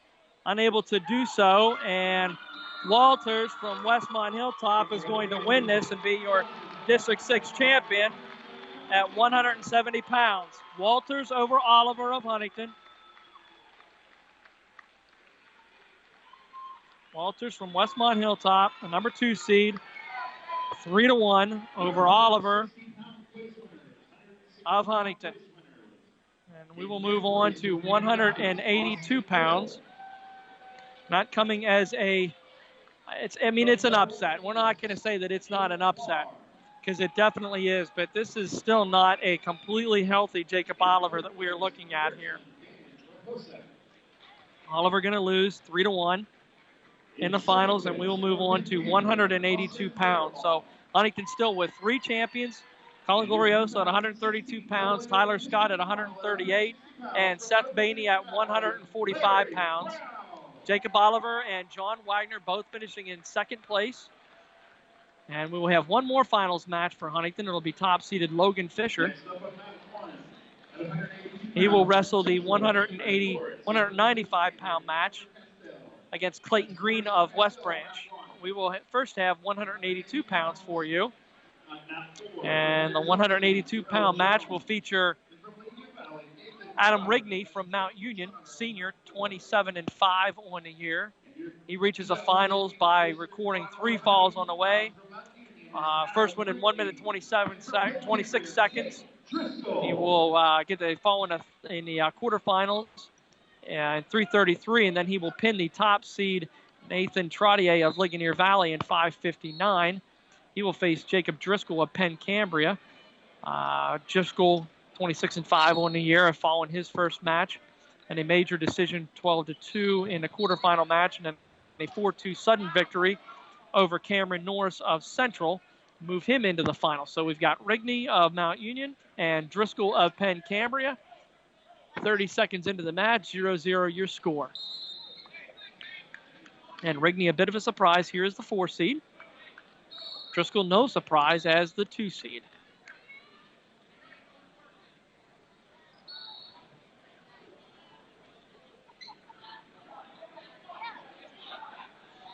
Both wrestlers just kind of tying up here in the middle of the mat.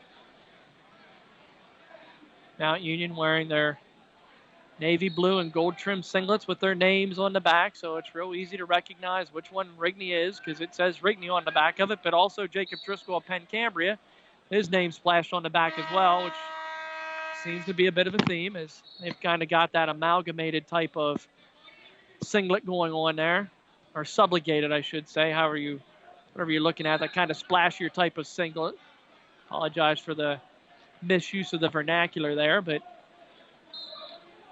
let's just say he's got a fancy singlet on out here in the middle of the mat. 40 seconds left to go, period number 1. Good choice of 0-0 words. your score between Rigney and Driscoll. And Mount Union sitting in second place team-wise behind Huntington. Huntington pretty much is that. I got to believe they have that salted away. I don't have the team scores in front of me here, but 3 district champs has got to have put that away, especially one was head-to-head, Mount Union and Huntington straight away. So Huntington has one more left to go. Fisher should be favored in that match, albeit probably a slight favorite, but he will be favored.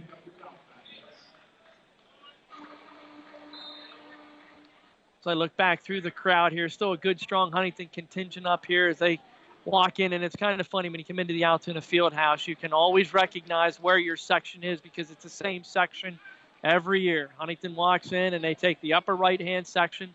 Always the same group of supportive Bearcat fans up there. Mount Union usually sits directly across the gym from the Huntington Bearcat side. Not surprised that they don't sit together, but they do not. And so you can always kind of recognize the same seats. It's kind of like when you're going to go to church. That pew usually belongs to you, and that's what you see here at the District 6 Championships. 1:51 to go, period number 2, 0-0. Your score, Driscoll in on a single leg shot attempt, and Rigney able to sprawl out of that. Shouldn't say that. I was beginning of period number 2, and Rigney with a 1-point escape. So let me correct where I was at there, period-wise. Rigney with a 1-point escape. He stakes out to a 1-0 lead over Driscoll of Penn Cambria.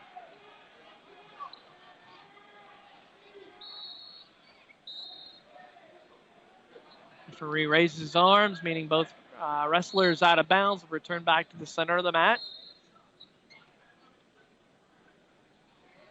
Rigney, a senior.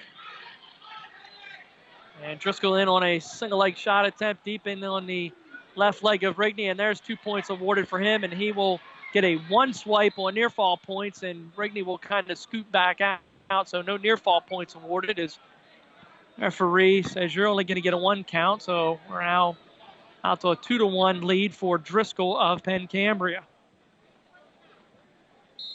in an all-senior matchup. Rigney trying to roll through, unable to do so as Driscoll's able to maintain control. Still with a tight waist and wrist control. Rigney up to his feet, trying to spin out, and does, and gets the 1-point escape to knot this up at 2-2 in the second period. 50 seconds left to go.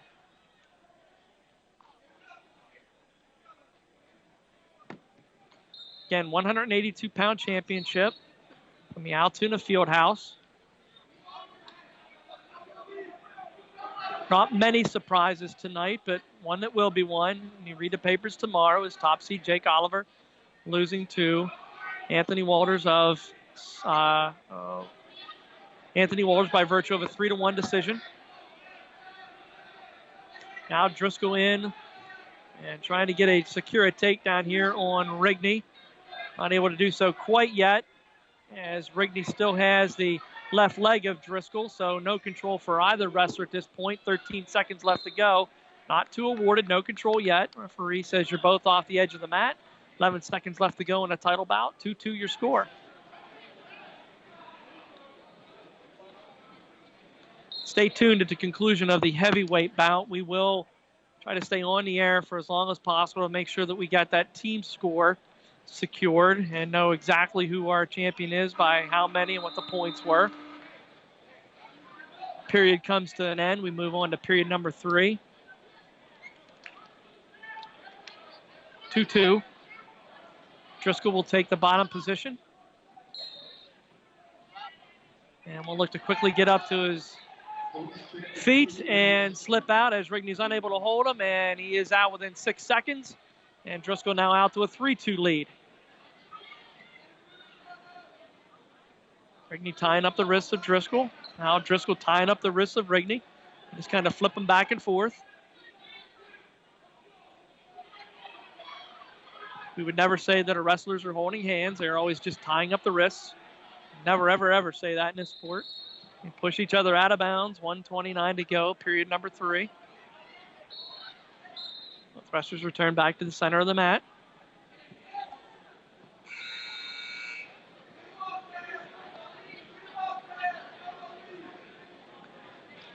Driscoll, the taller of the two wrestlers, probably has about solid 3 inches on Rigney as far as height goes. That can be an advantage to a wrestler, can be a disadvantage. Depends on how you look at it. But when you're looking to try to get in those deep single leg shots, having a little bit of a length to you is definitely an advantage. 59 seconds left to go. 3-2 your score in favor of Driscoll of Penn Cambria.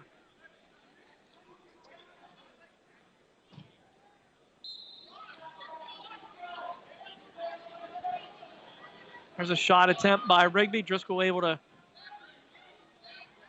scoot back out of that one. 46 seconds left to go. We need all top 5 place winners from 170 pounds in the awards podium. Top 5 place winners from 170 Wrestlers tying up their wrists here, center of the mat. 38 seconds left to go. Rigney's going to have to really get a shot attempt. There is one shot attempt. Driscoll able to sprawl out of that one. And he's doing a good job of holding off Rigney. Now trying to come around the side of Rigney. Rigney with a good grip on Driscoll's right leg.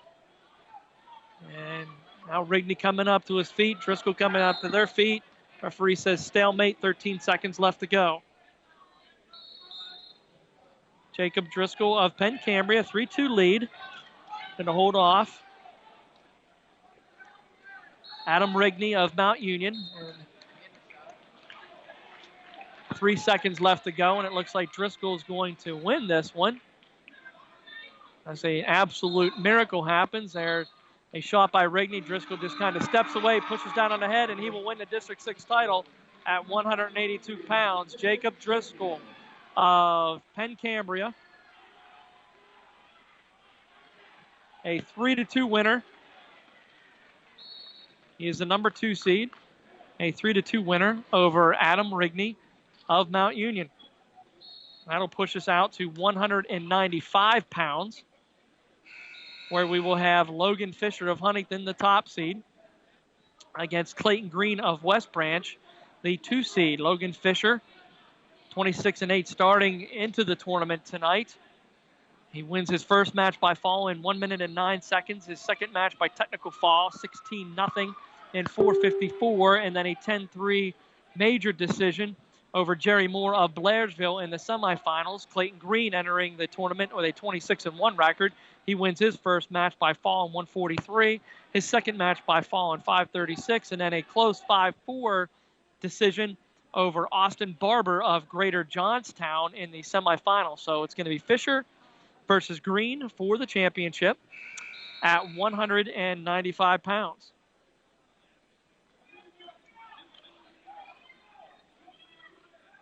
I look down through the roster here to see if there's a Mount Union wrestler. It was Levi Hockenberry, but he has since exited. And Kyle Rawlings from Juniata Valley. Nothing on him as well.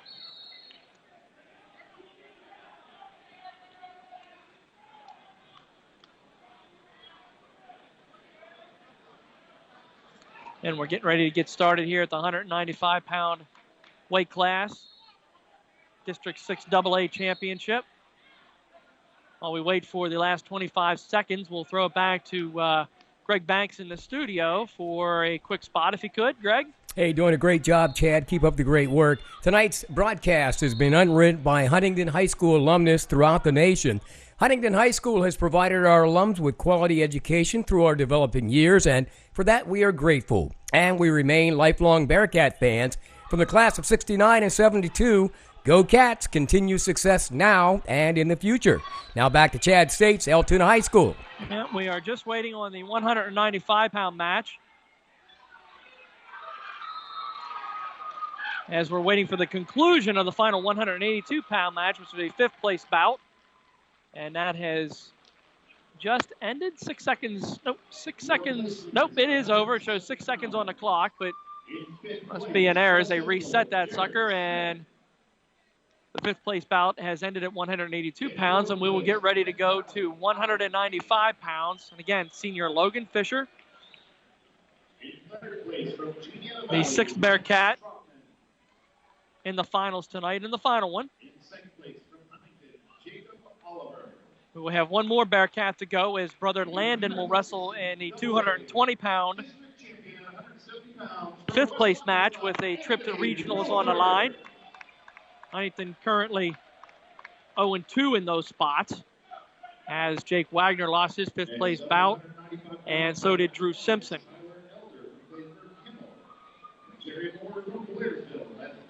And we're just awaiting the final for the awards over here at 170 pounds as we look over and your championship final in double districts for 195 pounds from Huntingdon, Logan Fisher for West Branch. We're getting ready to get started here, and we're off.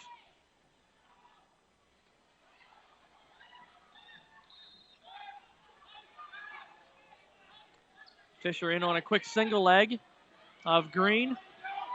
And quick little flurry here as Green's able to throw it off, and Green with a throw attempt but out of bounds, and Fisher just kind of landed on him, so it's probably a good thing that it landed out of bounds because that was going to be a 5-point move for Fisher by way of Green trying to throw him. 142 to go, 195-pound battle between two seniors. 1 loss, Clayton Green, 8 loss, Logan Fisher. Again, a lot of this is by virtue of Huntington's schedule that they wrestle. Again, Logan Fisher has 8 losses, but he has wrestled some extremely tough kids on the season. Not taking anything away from Green. Green's a very, very tough wrestler himself. Again, Huntington in the white singlets. West Branch in the, looks like a red, white, and blue type of singlet out here. The big old WB in the middle of it. So they usually bring a very, very strong force of fans here. They've been very tough over the course of the last 5 years. There's a hip toss attempt by Fisher. Both wrestlers out of bounds. 1 minute to go, period number 1.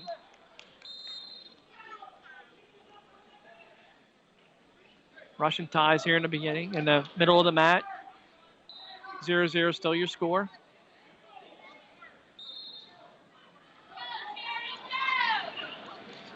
Fisher trying to gain wrist control. Now in on the elbows. Now Green backs away. They kind of do a little bit of a reset.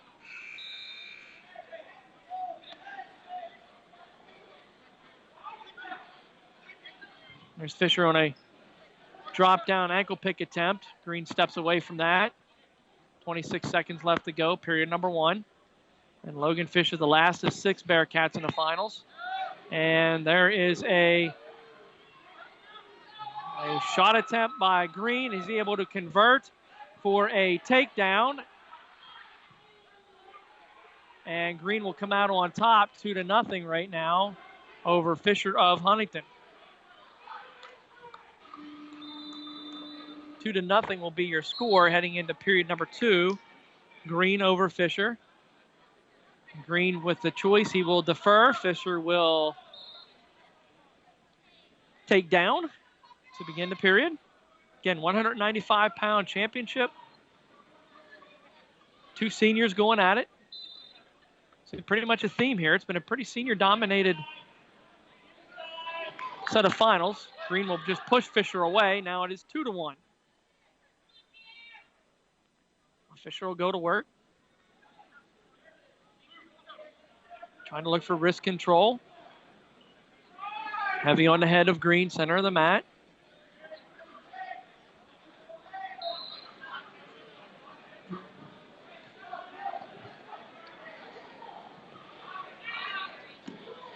Two to 1 your score. Well, no real action of note here between these two wrestlers. There's a shot attempt by Fisher. In on the left leg of Green, trying to convert. Green trying to do a little roll through. Now Fisher pops his head out. He's got to clear the ankle, though. He hasn't been able to clear the ankle. It's not 2 till he clears the ankle. Green doing a good job of holding on to the ankle, and now we're going to get a 2-point takedown for Logan Fisher. 1:02 to go, but still, Green with the hold of that ankle. Referee awarding 2. Fisher has control. We're going to get a stalemate call. We'll reset this. 55 seconds left to go. 3-2 your score now in favor of the top seed, Logan Fisher of Huntington.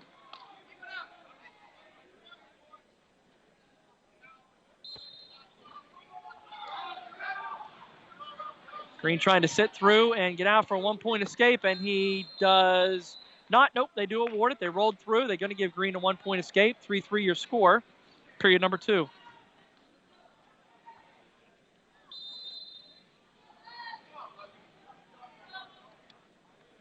.45 seconds left to go. All knotted up here at 195 pounds.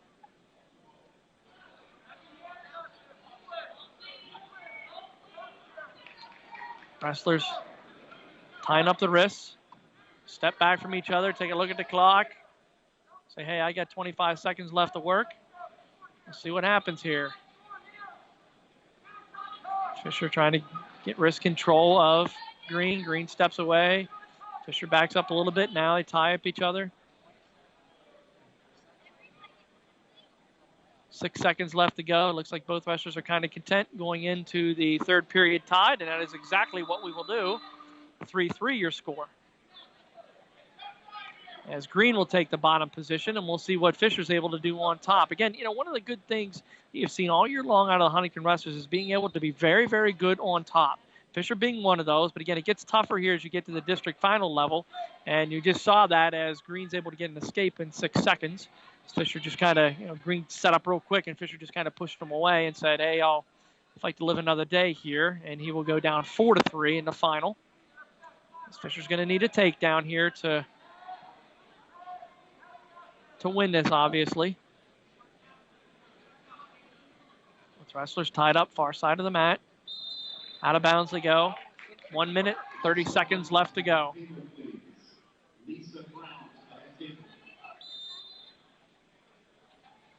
There's a shot attempt by Fisher, warded off by Green.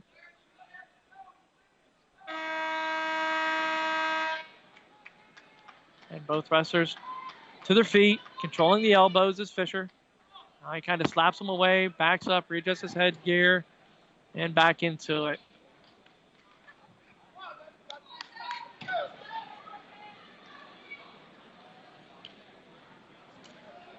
Green doesn't really even have to take a shot here. He can just stand back with a 4-3 lead and kind of counter what Fisher's going to do. I highly anticipate that going to happen. Fisher's going to have to open up the offense here and see if he's able to convert something. Here, last second, there's a double leg takedown attempt by Fisher. Green able to just to back off and try and do something, a little hip toss attempt. Wow. Hip toss attempt by Green. They are going to award a 2-point takedown for Green at the edge of the mat. They're going to say that he had both feet in. And I know Coach John Mikett's going to go over and have a little bit of a chat with the ref, but That's going to be coming to no avail as Green's going to get a 2-point takedown and go out to a 6-3 lead over Fisher.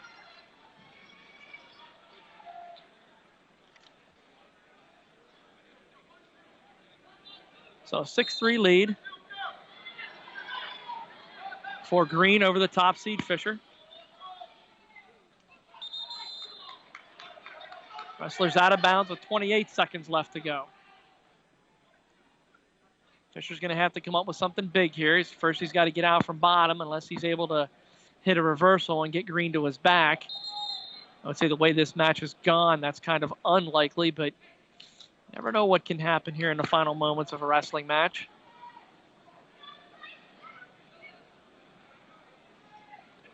Referee's whistle, and we're off for the last half minute or so. Fisher trying to roll through and get out, and there's the escape for Fisher, 6-4 with 16 seconds left to go. Fisher needs to get a quick takedown attempt, and we've got Green just kind of backing away here, but 12 seconds left to go. 6-4 your score now. And Green just taking a step away. Again, no stalling, so he can just kind of play that game of I'm just going to back up and kind of keep going here, and that's exactly what he's going to do. As your champion at 195 pounds will be Clayton Green of West Branch. He will win by virtue of a 6-4 decision over Logan Fisher of Huntingdon at 195 pounds. That's the last of the Huntingdon wrestlers that we will see in the finals. It will go 3-3 in the finals with Glorioso, Scott, and Bainey coming out victorious. And the last three of Wagner and Oliver and Fisher finishing in second place. The last Bearcat wrestler of the evening will be at 220 pounds as we have sophomore Landon Fisher wrestling for fifth place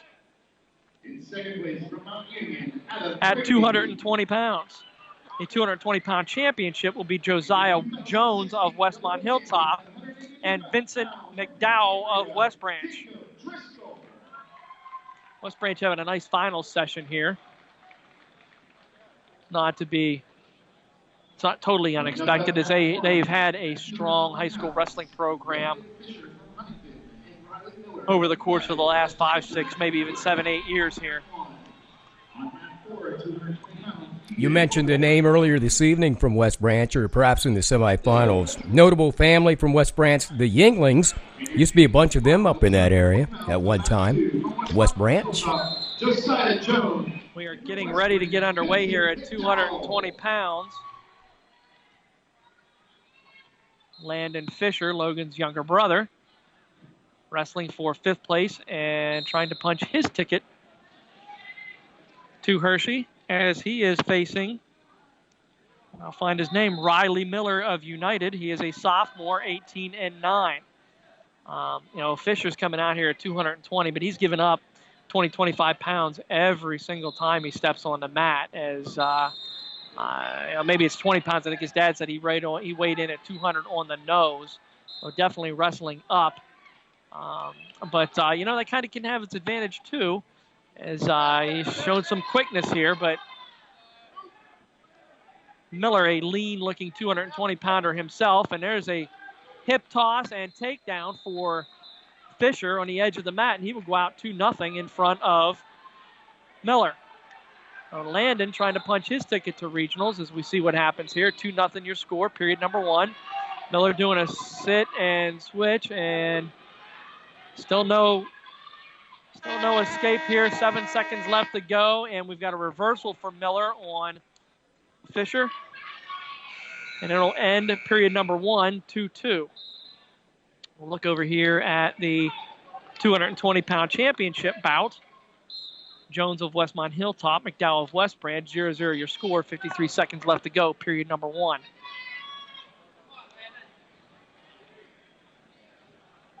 Again, for those of you that are listening out there, we are concentrating on the Huntington and Mount Union matches as much as possible. And trying to also bring you action from the finals as well. My apologies out there to the Juniata Valley contingent as I need to see Troutman. Troutman did finish in third at 170 pounds. I was waiting for that result. Thanks to Ty States from the Daily News for providing that. I believe he's the only place winner for the Valley. So he will punch his ticket on to Hershey. I apologize for missing that third place match. We had that going on at the same time as Jacob Oliver's. But Troutman for Juniata Valley finishing in third place, and he will move on to regionals next weekend.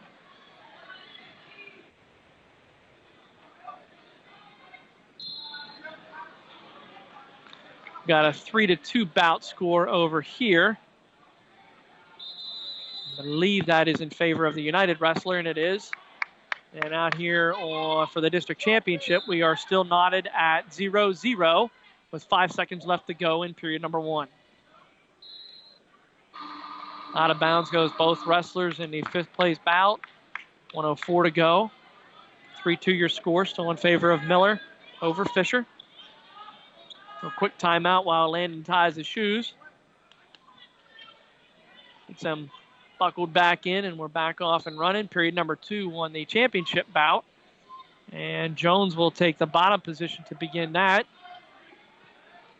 As McDowell will get on top, and they're off and running there. And Jones out for an escape quickly here. Out in 3 seconds, out to his feet, and he will go up 1-0 over McDowell of West Branch.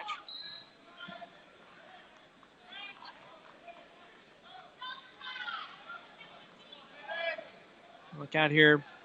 Both wrestlers in the championship bout. Russian ties, pushing each other off the edge of the mount. You're looking at some pretty big boys out here. They're going to give a quick look up to the scoreboard and see if they still got plenty of time left in this. 1-0 your score. Jones over McDowell in the championship match. Look back over here, and it's still 3-2 in favor of Miller of United over Fisher of Huntington. Again, that one's for a trip to regionals. AA taking 5 place winners. Tells you the strength of this district. It tells you how well respected this district is to take 5 place winners out of each weight class. There's a shot attempt by Miller, and Landon Fisher able to scoot in behind him and get a 2-point takedown right at the end of the period and go out 4-3. He will have choice and will take bottom to begin period number 3. So a big takedown there at the end of the period. Fisher goes up 4-3, and we'll see what happens here if he's able to get out quickly and get a 2-point lead. Referee's whistle, and Fisher bellied out now on the bottom of the mat as Miller goes to work on top. Look back over here at the championship match, and it is still 1-0 in favor of the wrestler from Westmont Hilltop, that being Josiah Jones, a sophomore, and the top seed. McDowell is a senior, and the number 2 seed.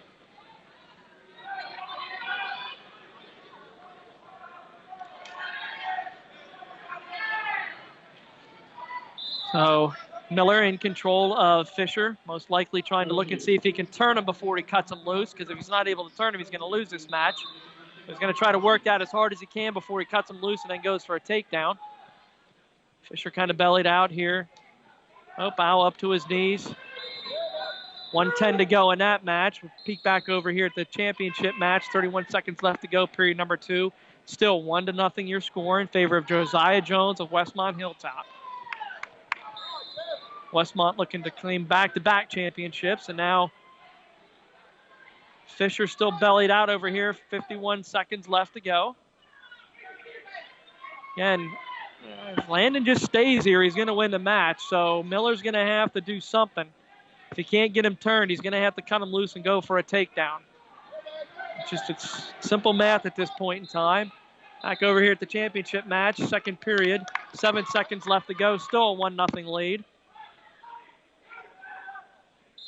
Fisher's still up 4-3, and Miller's being coached to cut him loose, and he's not doing it. Now he looks up the clock and says, yep, I got 20 seconds left to go. I got to do something.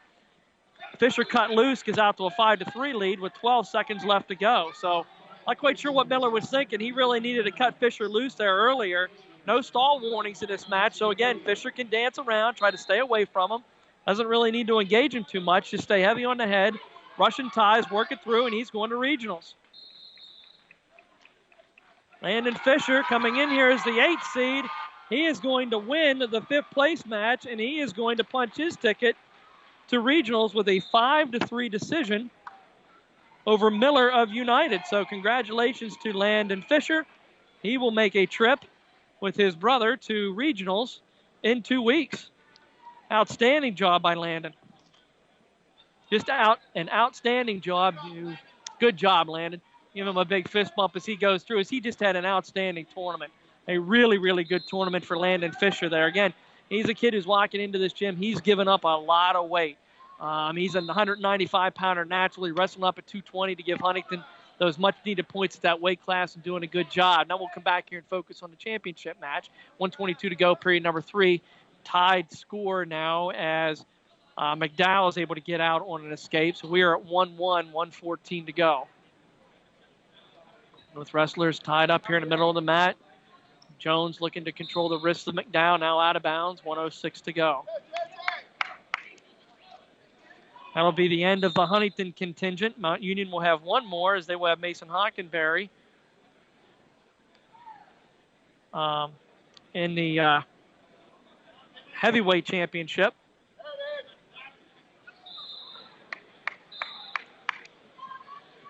.52 seconds left to go, period number 3.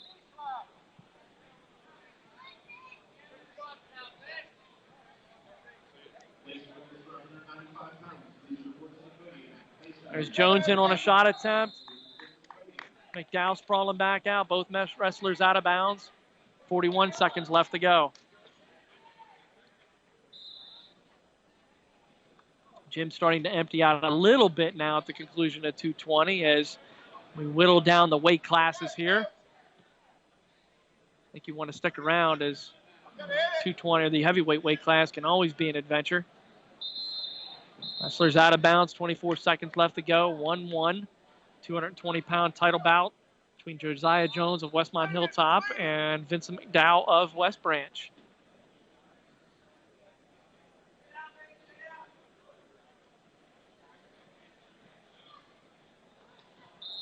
Both wrestlers again out of bounds, 11 seconds left to go. This one is destined to go to overtime, as both wrestlers just trading off escapes. Jones getting his in the second period, McDowell getting his in the third.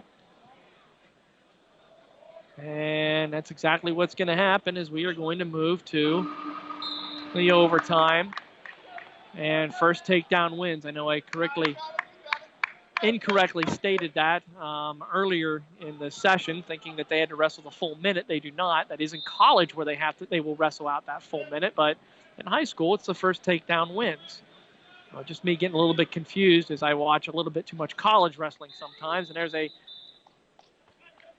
hip toss attempt by McDowell from West Branch near the edge of the mat. Josiah Jones just kind of walks away from that, and the wrestlers go out of bounds, and they'll reset back up here. 49 seconds to go. Jones a sophomore, McDowell a senior.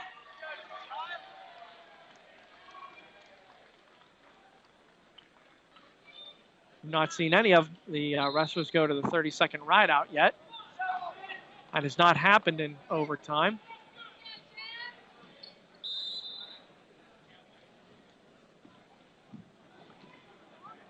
Jones and McDowell kind of step away each other. Now a couple head slaps. There's a deep shot in by McDowell. Jones fighting that off. Now he gets back up to his feet. Still neutral here in the center of the mat. Jones takes a peek up at the clock, and like he's content in just pushing McDowell out of bounds and saying, hey, it looks like we're going to go to rideouts here. 13 seconds left to go, 220-pound championship. Well, shot attempt by McDowell. Will try to go behind by Jones. Now Jones in on a double leg takedown with 8 seconds left to go. If he finishes this, and he's driving, and there's 2 points for Jones at the edge of the mat. He looks up.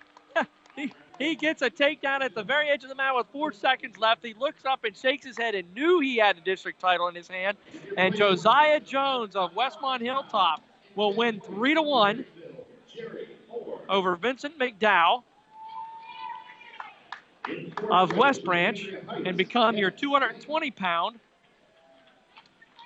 champion. So Westmont Hilltop's Josiah Jones with a last-second takedown, 3-1. Over Vincent McDowell of West Branch. We'll look to see how the third place match went between Bookwalter and Simmers. I'm going to ask Ty States here to see if he happens to know. And Bookwalter, with a fall in 2 minutes and 48 seconds, is your third place finisher at 228 pounds. So we missed that match going on as Fisher finishes in 5th place. Bookwalter finishes in 3rd place for Mount Union. So a strong showing by the Trojans. Huntingdon is finished for the night. And now we will have a all Huntingdon County battle here for heavyweight, as we will have Mason Hockenberry from Mount Union, 29-3. He reaches the finals by virtue of a fall in his first match, which ends up being a quarterfinal match as he was buyed into that. 54 seconds into that one, he records a victory, and then another fall in 2 minutes and 51 seconds in his semifinal match. Nick Winfield, a junior from Southern Huntingdon, enters the tournament with 2 losses. He wins by fall in his first match in 30 seconds, by fall in his second match. Quarterfinal win over Jared Bressler of Penns Valley, 155. And then a semifinal 7-3 decision over Alexander Albright of Cambria Heights. Wrestlers shaking the hands here in the middle of the map, but we got to wait for awards here before that happens. And we will get underway here at heavyweight. Mason Hockenberry of Mount Union and Nick Winfield of Southern Huntingdon. So the action has been fast and furious here in the Altoona Fieldhouse, trying to keep you up to date with as much information as possible.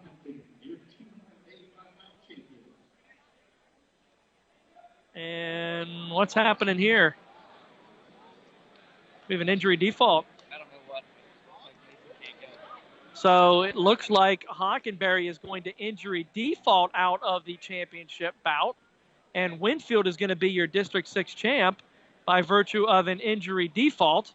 So that's going to conclude the 220-pound District 6 championship round, as Winfield will win by injury default. They won't even wrestle the heavyweight bout.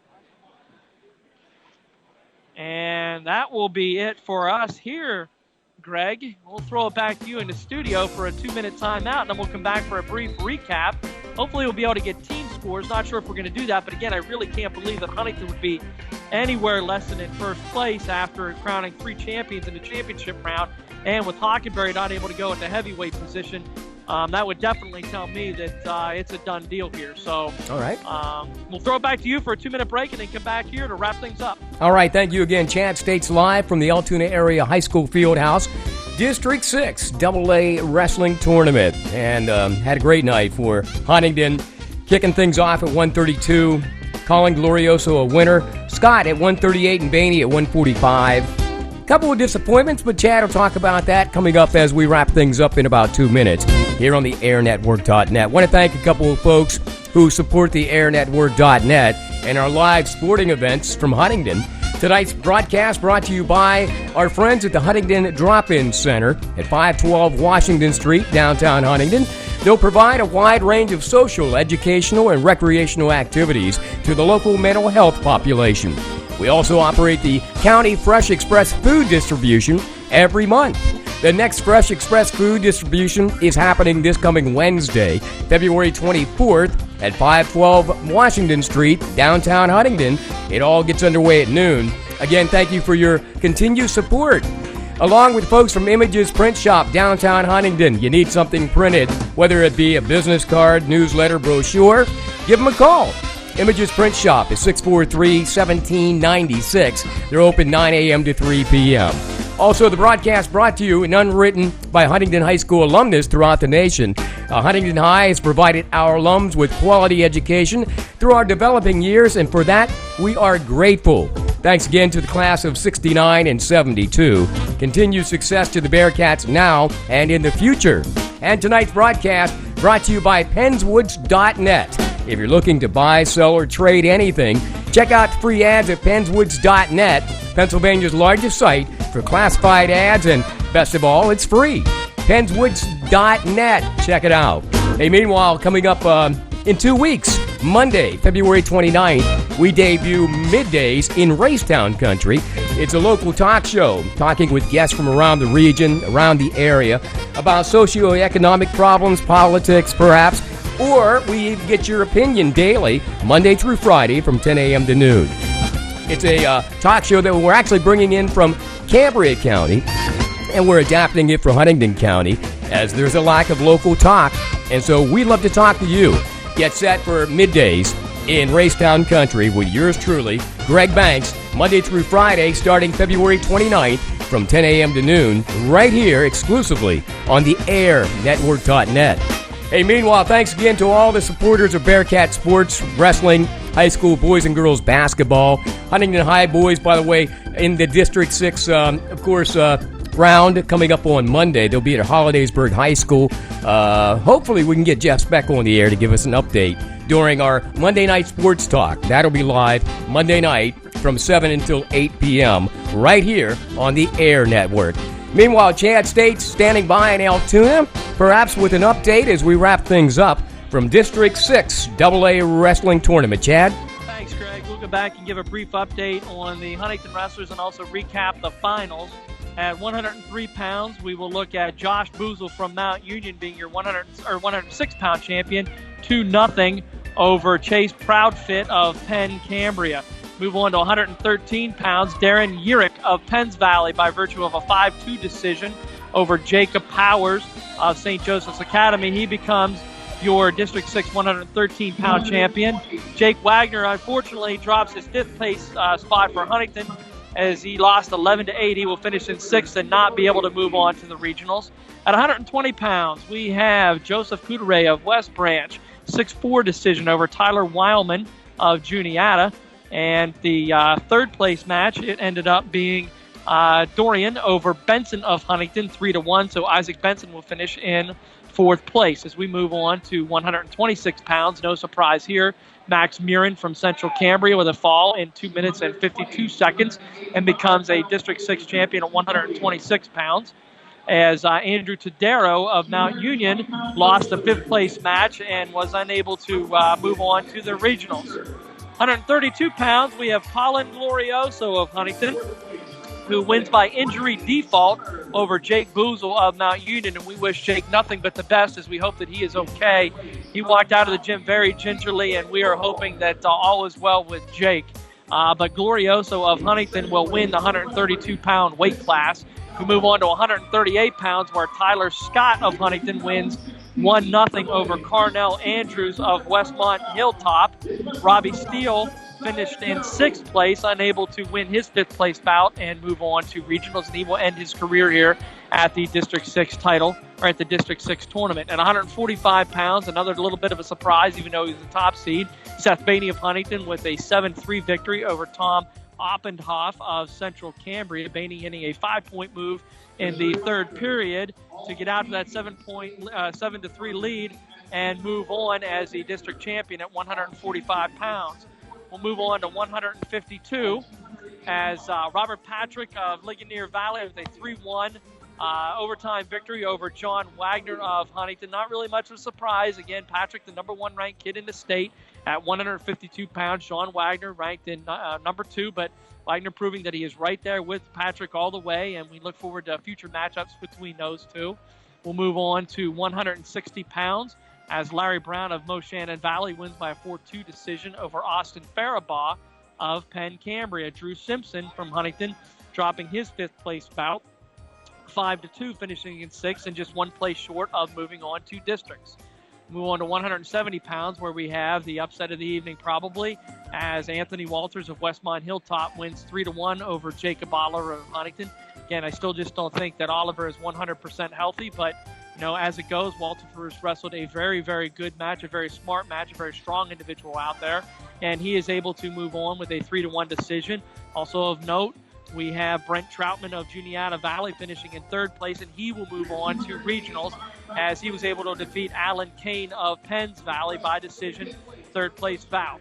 182 pounds, Mount Union's Adam Rigney falls in the finals 3-2 to Jacob Driscoll of Penn Cambria. And that will conclude 182 pounds. And 195 pounds, Logan Fisher of Huntington, the top seed, loses a 6-4 decision to Clayton Green of West Branch. At 220 pounds, Josiah Jones of Westmont Hilltop with a last-second takedown of Vincent McDowell wins 3-1 on the edge of the mat, becomes a District 6 champion. We're going to have DJ Bookwalter of Mount Union finishing in third place. winning by fall in that third-place match. And then Landon Fisher, the 8th seed, finishing in 5th place with a 5-3 victory. And then it concludes things at the heavyweight title. We have Nick Winfield winning by injury default over Mason Hockenberry, which tells me that Coach Wirtz knew that the team title was not going to happen at that point in time. So Hockenberry might have been dinged up a little bit, deciding not to go in the district title. So unable to go, and Winfield becomes your titleist. So we are now listening to the rundown of the top 10. In 10th place is Penns Valley. Ligonier Valley finishes in 9th place. Marion Center finishes in 8th place. In 7th place with 115.5 points, Central Cambria. And Central Cambria with a nice showing in 7th place. In 6th place with 118.5 points, Penn Cambria. 6th place goes to Penn Cambria. In 5th place with 129.5 points, Central. Central finishes in 5th place, a nice showing for the Scarlet Track. 4th place with 157.5 points, Westmont Hilltop. 4th place is Westmont Hilltop, the Hilltoppers with a nice showing. 3rd place will go to West Branch. 2nd place will go to Mount Union. And 1st place will go to the Bearcats of Huntingdon with 226 points.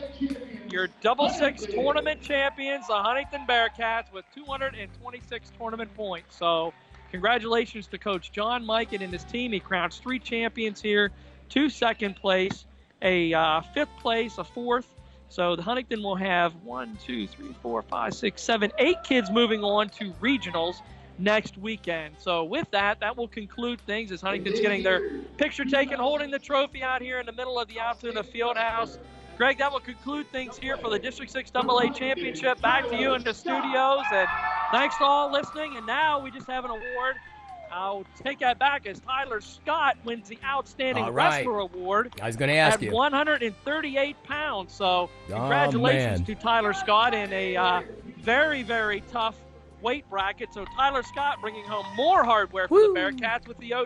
So well, that's got to be like the icing on the cake, then, the man. Icing on the cake. We will throw it back to you as we wrap things up here in Altoona. All right, thank you very much, Chad States, live from Altoona Fieldhouse tonight for the conclusion of District 6 AA Wrestling. And of course, again, as you just heard, outstanding wrestler was Tyler Scott at 138. Huntingdon now has 3 district champions crowned this year. They'll take 8 wrestlers into the regionals coming up in 2 weeks at Cannon McMillan High School. We'll keep you posted on what's happening with the Huntingdon wrestlers throughout the course of the tournaments, of course, the state run. We wish them the best of luck, and thank you again, Chad States, for a fantastic job, man. We really appreciate it. And I guess I'll see him back here Monday night at 7 o'clock live for Sports Talk on the airnetwork.net. Meanwhile, listen for our rebroadcast of this finals tonight. We'll start it at 11 o'clock so the kids will have a chance to tune in if they like. It'll be on again at 11 o'clock tonight on this Saturday night, and then look for it up on our website at www.theairnetwork.net. Thanks again, one and all. Congratulations to Huntingdon and all the wrestlers in District 6 AA Wrestling action. From all of us here at theairnetwork.net, hey, have a great weekend and have a good evening.